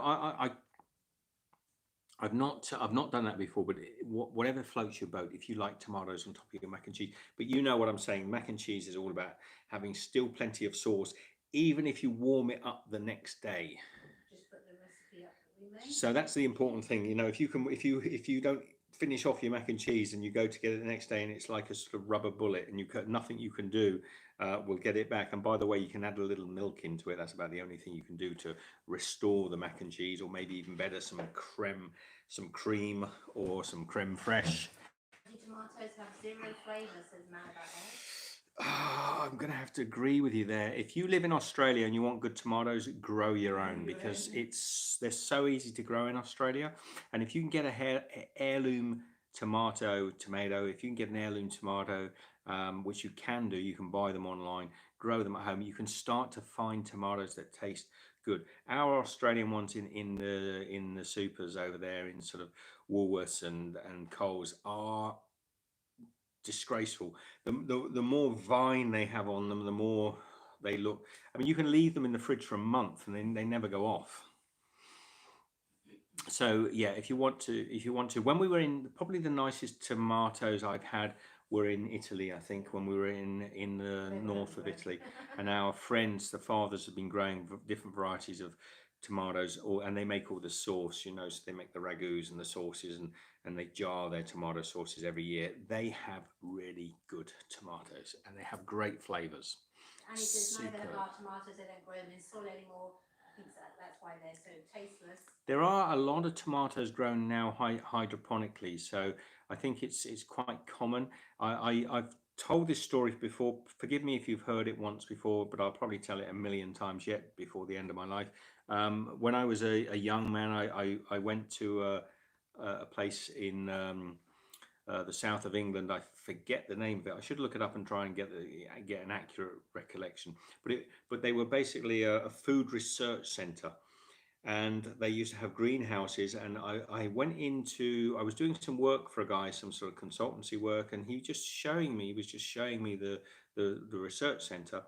And they had a greenhouse that was probably half a kilometre long, and one section of it had tomatoes on little sort of trays, and all along the bench were different tomatoes, and some of them had completely decayed. They were mold growing out of them, and they'd gone to almost a mush, and some of them were halfway between sort of decay and not, and some of them were perfectly ripe. And this place was researching, it wasn't GM, but it was basically crossbreeding varieties. And he told me what they were trying to do for the supermarkets was to produce tomatoes that had as little sugar in them as possible, because it's sugar that makes a tomato rot. So they wanted to get the color had to be a perfect red.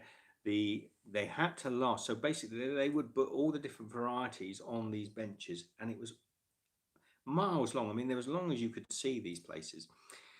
And then they would, the ones that stayed red, they would cross-pollinate those or they would use those seeds then to create new tomatoes, or they would choose the certain breeds, and they would cross-pollinate between ones that had flavor and ones that would last long. And eventually this led to tomatoes that we have today that will stay on the shelves in the supermarket for months at a time, but have so little sweetness and sugars in them that they have no flavor. So I should have burnt that place down back in the day when I first saw them, because these people are the ones that have produced these disgusting tomatoes that we put up with now. And they've done the same with strawberries, you might have noticed, and they've done the same with celery as well. If saying hydroponic peppers are bad too. Have you noticed how strawberries have got almost no flavor? Strawberries, the same breeding with strawberries, long lasting with colour but no flavour. Yes. So if you want to, if you're in Oz or you're anywhere else in the world, get online and find some of those old heirloom varieties. They're still out there. The seeds can still be bought, and you can save those seeds. They're very easy to replant the seeds and grow tomatoes the next year. So Paul's got a question. It's Memorial Day weekend here in the States, which is a big barbecue holiday. What is the best way to cook a steak? Marinade, rub, charcoal, gas, low heat or high heat? What is best? Well, depending on the steak that you like. If you like your steak to be medium rare, you know, if you like the flavor of meat to have a little bit of pinkness in it, or a lot of pinkness, as I do, I quite like a T-bone steak, a sirloin steak. But you don't. If you marinate a steak, you tend to marinate a steak when you're trying to mask the flavors that it's not the best meat in the world. So you can marinate it, marinate. How do we say marinade? Marinade? I forget which countries say it which way around. Not that it matters. Well, Paul said marinade, so we're doing marinade. So yeah, you tend to marinate sort of you know, the minute steaks that haven't got that much flavor. You wouldn't want a load of marinade on a really good piece of meat anyway. Maybe a pepper sauce might be quite nice. You don't want to.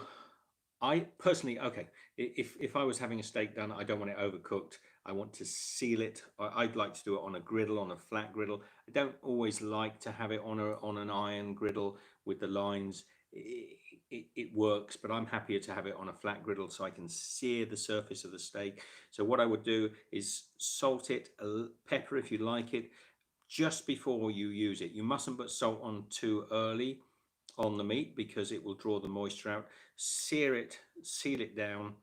That has to be red hot for the meat not to stick to it. And then you just keep it down on one side until you should only really need to turn a steak twice to have it finished. You know, so you keep it down a little bit like you would the duck breast until you see a little bit of color coming up the side of the steak. Then if you look underneath, you're going to have a lovely caramelized, almost a dark brown surface to the steak. Turn it over. Before you turn it over, just before you turn it over, salt and season the back. If that meat is good, that's all you need to do. Turn it over, sear the other side. And the old thing with steaks, you know, if you do your finger to thumb, that's well cooked, that's medium rare, that's medium, and if you just touch your thumb and your finger together and push on the pad of your thumb here, that's a rare steak. So to this finger, to the middle finger, it's a medium rare. Your ring finger, that is medium, and go across to your pinky, that is firm. So you feel the meat. You don't need to have a thermometer in there. You can feel the meat. If you're used to cooking steak, you can feel. So I like mine to be sort of somewhere between these two, your sort of pointer finger and your middle finger. I want it to be pink inside. Charcoal or gas? Charcoal. If you can do it on a charcoal or wood, do it onto fruit woods. It's really nice if you can do it onto fruit woods and you get that sort of smoky aroma. That's the way I like a steak done if I can. And you can do it on a grill. You can do it on a griddle and get the nice lines on it. The only thing is I love the flavors that you get from a steak. You know, I like the burnt bits of meat, if you know what I mean. And whilst the lines look very pretty on a steak and on a burger, it does mean you've got 50% of the flavor. You know what I mean? So if you put it onto a flat griddle and you get the whole, if you see a steak when it's been, the whole surface area has caramelized, that's all the flavor from the meat that you're getting on there. It's the proteins that have been cooked, it's the blood proteins that have been cooked, and you get that lovely flavor. Now, why would you want to half that? You half it by putting it on a griddle.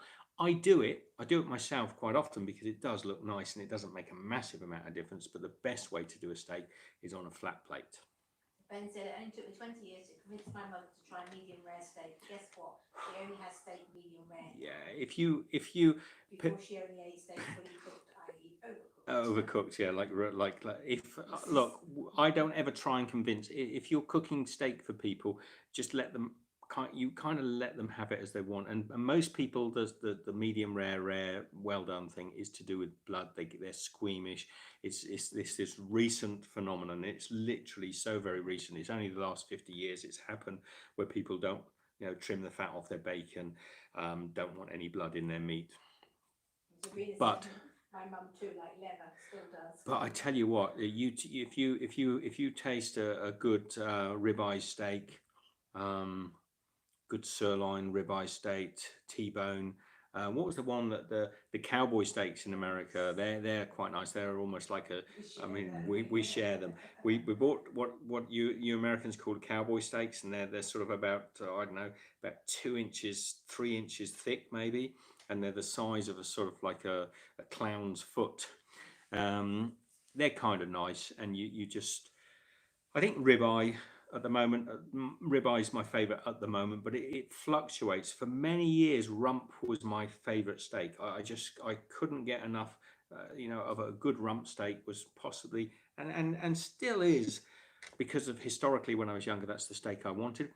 But don't over season this, don't under season it, don't over season it, and only season it just before you cook it, because any salt that you put onto the surface of that meat, particularly if you put it in a marinade, most marinades are made from sauces which have salts in them. So if you put the meat into it, what it does is it actually draws the water out of the meat and makes it quite dry.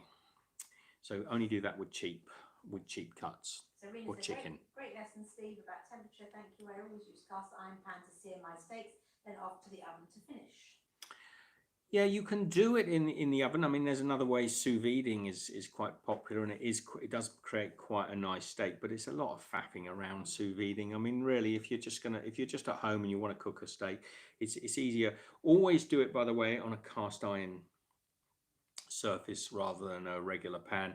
There's just no heat distribution on a thin pan. We've talked about this many times. I don't want to sort of, too many ways to skin a cat, but a very thin pan is never going to give you the sort of temperatures that you want, nor the evenness of cooking that you want. The big problem with it, when you're cooking a bit of bacon in a thin pan and you have to keep moving it around the pan because it's like it's cooking over here and and you're getting the bacon to cook, and then suddenly it dies and you've got to move the bacon, slide it across the pan. Okay, it's off again. You can just do it, and you move it like that. You've got to keep. That's because the bacon is cooling the pan down. Every time the pan touches the bacon, it cools it down to a temperature it's not even able to cook the bacon anymore. That's the problem with thin pans. You don't get that in a cast iron pan. You put it down on that griddle and you can leave it there, and you can see it'll stay roasting hot, and it'll caramelize the bacon, it'll caramelize all the meat. That's why cast iron tends to work better with cooking meats. It's not the perfect, I don't really want to do pancakes, for instance, in a cast iron pan. Can be a little bit, because you sometimes got to pull the pan away if it's cooking too quickly, you pull it away and let the temperature drop really quickly. Cast iron, you can't do that.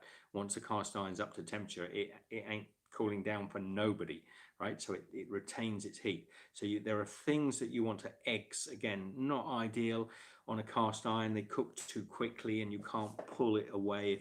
If you want a sunny side up egg, you pull it away from a cast, off the flame, just to let the last bit of the egg cook off. On a cast iron pan, it's screaming heat at the egg all the time, so it'll cook it all the way through. Sorry. Eddie says beef jerky is the best type of meat, though. Still need to make some using your videos recipe, Steve. Just need to make some time and a good clean space to do it in. Yeah, it doesn't need to be, don't be too picky about it. It doesn't need to be too clean. It doesn't need to be too, medically clean. Jerky used to be, made at home by our forefathers, and not that far back. We're only talking maybe, the 19, probably 70s. And before that, people were literally, think of a kitchen back in the 70s, right? Compared to how we are now, very sterile, very clean, everything's perfect. The seams, the work counters are really close together. People had much more basic facilities, formicas and that were only just starting to, I know they come in the 50s and things, but, things were a lot more basic. So there was a bit more grime around. Don't worry too much. The meat can take it. And it will not spoil. You'll know it's, slice your meat up. Make sure it's thicker than you want the final jerky to be, because it's going to shrink by a good sort of 30-40%. And you can, we've hung it out in the garden in our homes in the past. Just put it onto little paper clips and hung it. We hung it from the skyline. Yeah, we. Yeah, we hung it in the back of our van when we were touring with our kids. From there's one of those little roof lights in the van, and we would just hang it up there. It wasn't covered in a cloth or anything, and the kids would lean up and pull a piece of jerky down and eat it. And that we had about a 4 or 5 kilo. What are we talking about? 10 pounds of silverside beef that I'd made into jerky, and we hung it. It must have been about this fat, or a sort of rack of jerky that was hanging from inside our touring van years ago. And the kids, as we toured around Europe, would pull it down and eat it when they wanted that, that extra sort of protein. Oh, the flavor, it was so good. The problem was we were going through places like Portugal and Spain and Croatia. It was really hot. So the jerky, one thing with jerky is it gets drier and drier and drier the longer you hang it.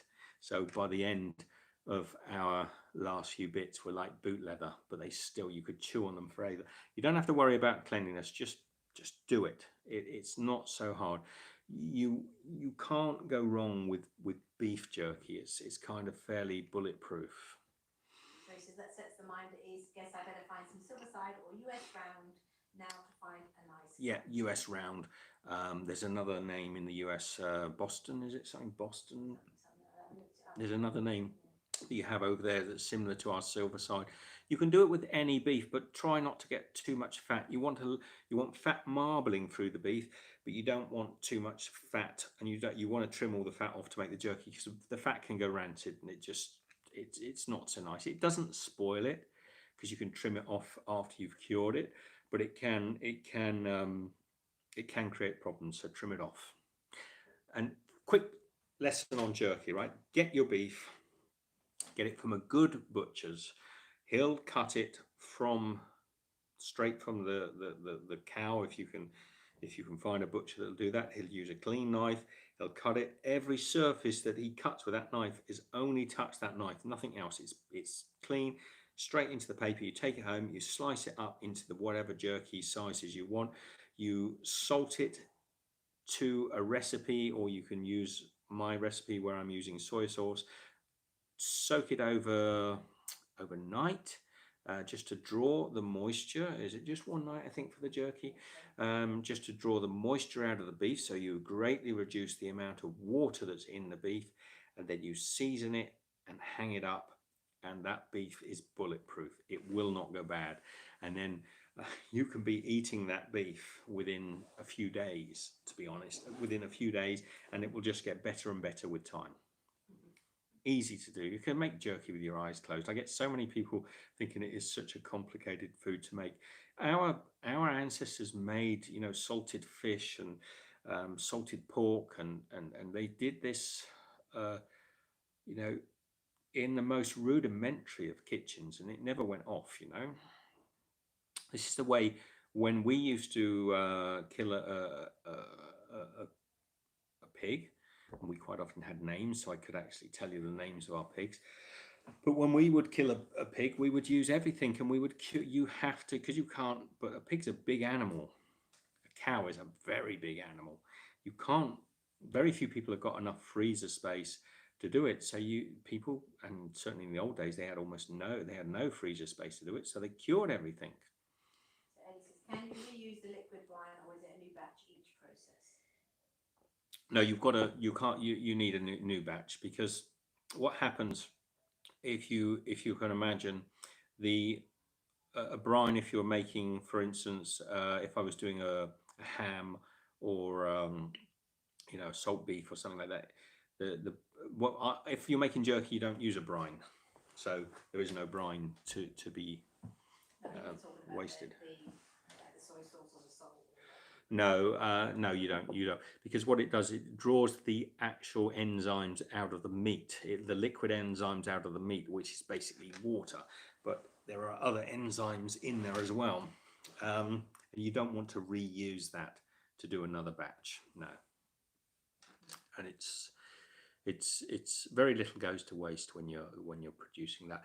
And actually, when we used to do, I used to make, I frequently made take the hind leg of sometimes the foreleg, but mainly the hind leg of a pig, and turn it into a big ham. So like a Parma ham, a Bayonne ham. It's a big, I have to get back here because they are huge pieces of meat. And I would pack those in salt, in rock salt. And that salt, you can't, it draws so much moisture out of the meat that it's no use at all. But what it is really good, it's a great path clear. You can use that salt then to salt your driveways, or put it on your pathways, because the salt, heavily saline soil, stops any weeds from growing. So it's a really good natural way of reusing that salt. So you don't waste it.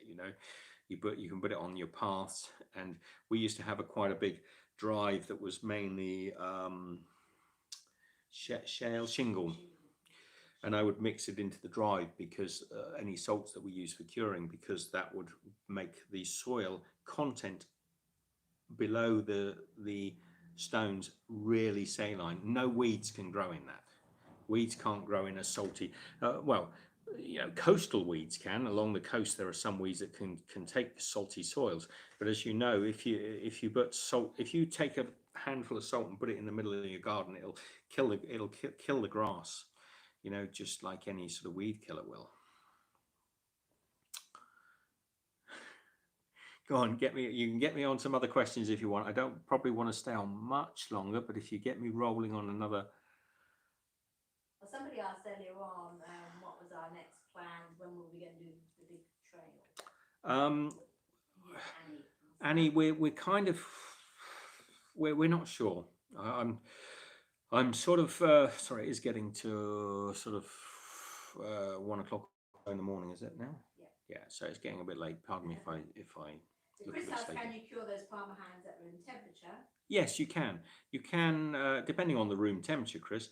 It's better generally when you're in most countries in the world, when they cure their meats, they tend to do them in the early spring and the late autumn. So you do really, or early autumn, you can do it in, actually, as the weather starts to cool.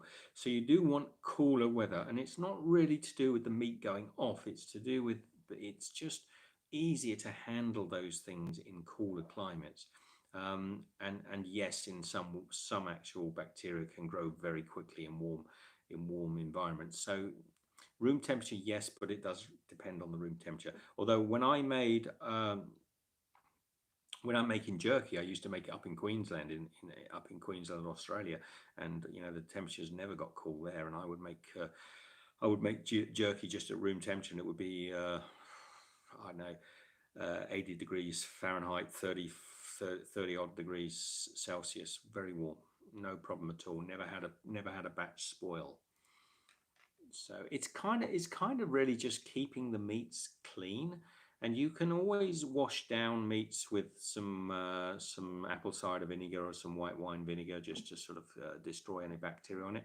There are some areas, sausage making. Michelle and I used to make a hell of a lot chorizo sausages and salami sausages as well. We used to make batches upon batches of those. They can be a little trickier because you're trying to introduce flavors. Sometimes you're putting berries and nuts. We used to do a walnut salami that we used to make, and that can be a little tricky if you use walnuts. They have walnuts can quite often, they go really nice into a sausage, a dried cured sausage, and that's a sausage you can eat raw basically. But walnuts themselves can go moldy very easy, so you do have to be careful there when you're using additives. Actually, walnuts will go moldier a lot quicker than will meat. Well, thank you, Ben, for putting the how to cook perfect rice, because Gadzo was saying, hey, you know how to cook rice, like perfectly cooked rice. Perfectly cooked rice. I can't not cook perfectly cooked rice. I know that sounds big-headed, but it's impossible not to cook rice perfectly once you know. I once met a Japanese sushi chef who used to make rice. He was basically the rice specialist, so that was his job basically. He made the rice, and he used to cook rice using the method that I show on my channel, and it's a 10-minute rice. It's impossible to fail. But the problem some people get wrong is, again, going back to pans. All right, if you use very thin pans, you can't. It's not easy to cook rice really well in a thin pan, because you can imagine where the flame or the electric coil hits the pan, that's where it gets hot, and just a few inches over it's cool. So you want a pan that's got a fairly thick base. As long as you've got that, it's impossible to spoil. 10 minutes rice, 1 cup of rice, 1 cup of water. It's impossible to fail, and I've had millions of views on that video, and 99.9% of people have no trouble cooking rice from it. You'll get the odd ones that can't, but it's easy to do, and it's spot on perfect. And I get people that also say to me sometimes, but you have to do it a little bit longer, add a bit more water if it's a brown rice, or if it's a wild rice. You don't actually. Sometimes if the rice has got a husk on, some of the more wild rices that have a husk on, you might have to increase the water level and cook it a bit longer because it's got to get through the husk. But for a standard sort of brown rice or a red rice, 10 minutes. From dancing, you'll know what I mean if you see the video. Only 1 cup of rice and 2 cups of water. It's not correct. No, 1 cup of, it's wasteful. See, if you use 1 cup of rice to 2 cups of water, you're having to heat up double the water. You're wasting more gas to do it. You're also taking much longer to cook it because you're completely. If you go 1 cup of rice, 1 cup of water, and use my cooking method, it will always be perfectly cooked, whether it's sushi rice, whether it's jasmine rice, whether it's basmati rice, whether it's brown rice. It will always be, there will be no dryness in it. But you need a thick bottom pan, and you need to follow my instructions very carefully. She thought she was correcting you, because she then said, did he really mean only 1 cup? If you want to make this works, and what I'm telling you now, the guy that taught me to do this used to do it by buckets, so he would have a bucket of rice into the pot and a bucket of water into the pot, and he would sometimes do 1.5 buckets, 2 buckets of rice. It doesn't matter whether you're doing a thimble of rice to a thimble of water, the method remains the same. It doesn't change. And the reason why it doesn't change, because if you think about it, if you take a bucket of rice, put it into a big cauldron, and then take a bucket of water, so equal water to rice, the reason they take the same as a cup and a cup is because it takes longer for a bucket of water to heat up, doesn't it? So, you're not going to be able to heat up a bucket of water as quickly as you can half a cup of water. And so it's just getting the water up to the right temperature, then covering it and sealing it. 10 minutes, don't lift the lid, and it's perfectly cooked. You can't go wrong. And I know this because I've cooked it so many thousands of times over the years. I've done it on what are those electric induction stoves, little horrible little ring stoves that I've come across in Airbnbs that we stopped in. I've cooked it everywhere, and it's never failed. So when people come onto the channel and they say my rice was still crunchy, I say, well, you didn't do it right. But I did do it right. Now the comment that they always say is, I followed your instructions to the letter and my rice was crunchy. I say, no, you didn't. You can't have followed it to the letter because it can't fail. I do get evangelical about rice. I should shut up. Roundabout Oz says, did you notice that the Turks put butter in their rice? A lot of people also think to put oil or olive oil into the rice will help the rice pieces stay separate. It doesn't actually. It doesn't make any difference at all if you cook it perfectly and you don't put too much water in it, which is what would happen. So if you put 2 cups of water in it, you're going to boil it and boil it for so long that all the starches come out of the surface of the rice. A lot of people who say to me, "Oh, I always use 2 cups and I cook it for 20 minutes." Yeah, 20 minutes on, most of the starch that was in that rice has turned it into one big globule of sort of like goo, you know, and that's why. But if you go 1 to 1, those rice grains just crumble apart. Then if you want to add butter into it, then that's the time to do it. But don't put it in during the cooking period. But no, I hadn't noticed that they put butter in the rice. It can only be for flavor. If I wanted to put butter into rice, I'd put it in after it was cooked. We've not actually eaten out a lot here, have we? 'Cause we haven't eaten out. Today was the first time that we've been able to eat out in nearly 3 months. I think 2.5 months. So we've pretty much not had a great deal of Turkish food gastronomical experience at the moment, but it'll come. We've had a lot of soup and bread, and we're trying to get to liven things up. We're making whatever we can here, but we're fairly healthy. We're having good food. So was there any other questions there, Michelle? Did I see? Ben said something. It was a bit hot. Yeah, but you can. It's pretty hot up in the Sunshine Coast where we were, Ben, and it's no problem making jerky. It was a bit hot in Australia. Yeah, it was. Yeah, it's nice here at the moment. Although today was cool. Yeah, it's cool, wasn't it? In England, seems in England my rice was always perfect, and I cooked like you. In Turkey, it always went wrong until I cooked it in a Turkish fashion. Which is to fry the rice in butter or oil and onion, if you like, before you add hot water. To be honest, Stephen, if I met you here in Turkey, I could show you on here how to cook rice in Turkey without any issues at all. Just follow my method. It can't be frying it in rice and butter and onion and things is what you might do if you were making a risotto. If you want that sort of risotto feeling, it won't actually. I guarantee you, if you fry it in onions and butter and just want cooked rice, it won't do you any good, because if you cook rice perfectly, that butter and rice won't actually absorb into the rice in 10 minutes. But if you want to add flavor into the rice afterwards, you can add saffron and spices into the rice for sure. But all the oil does is just sits on the top. If you put butter and you fry it over, you're frying brick hard rice that's got no ability to absorb anything at all. It's like frying pebbles basically. And then you add water and heat it up. What happens? All the butter that's in there just sits on the top of the water. So as you sort of cook the rice, every bit of rice that's not on the top of the water is down the bottom. It's not seeing any of that butter. It's not seeing any of that olive oil at all. You can't make olive oil and butter sink to the bottom of water. There's no way of emulsifying it into the rice. The hotter the water gets, the more it floats, and that's why you end up with a slick of butter on top. None of it goes into the rice at all. None of it.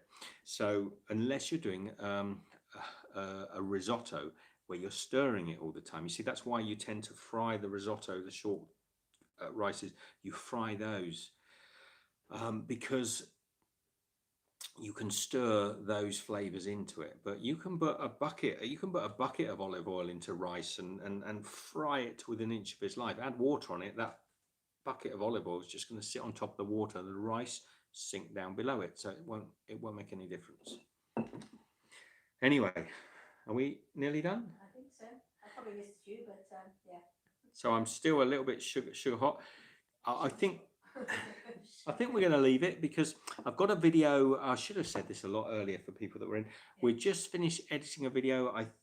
I've got to edit. I've got to upload it over the next couple of days. I'll probably use some of my data. It actually has these puddings in it as well, but it's a little walk around the streets where we are, up and down the hill. So I'll be showing you the actual the baker that we go into, but you won't see much because you've got to wear masks in there. But it's just a little walk around the streets where we are. I'll pop that up, and that'll be on for Sunday. Yeah. Yeah, Ben says, I hope it includes you showing the police not doing anything. It doesn't, Ben. I'm not. I might put that up on Facebook or something if I decide to use the edit. It's just because it's too belligerent, isn't it? But I have had a couple of people getting really spiteful about it. One guy in America was like threatening us with all sorts of, you know. Yeah, Ben said earlier, you've got to learn to ignore those. I know I've got to learn to ignore them, but sometimes, you know, sometimes I just rise. It doesn't bother me that much, Ben. It doesn't really trouble me.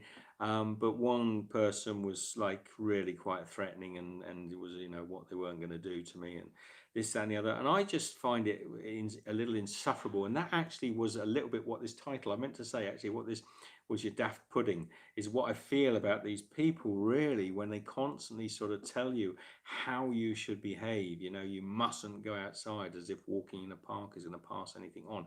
And I don't want to get into those arguments, but I do think it's ridiculous to kind of force people to try and think your way, and if you don't think my way, you're all wrong.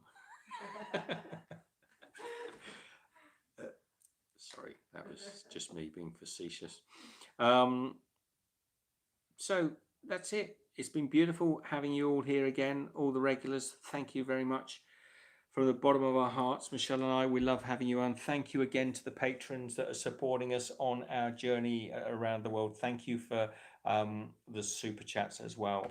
Thank you, Paul, for keeping me in beer. I've got some more in the fridge there. Might have another one. Yeah, it's been a lot of fun. We will see you. We will see you, Michelle and I. We'll see you in a video very shortly. Any quick questions? Nothing? No, I haven't missed anything quickly?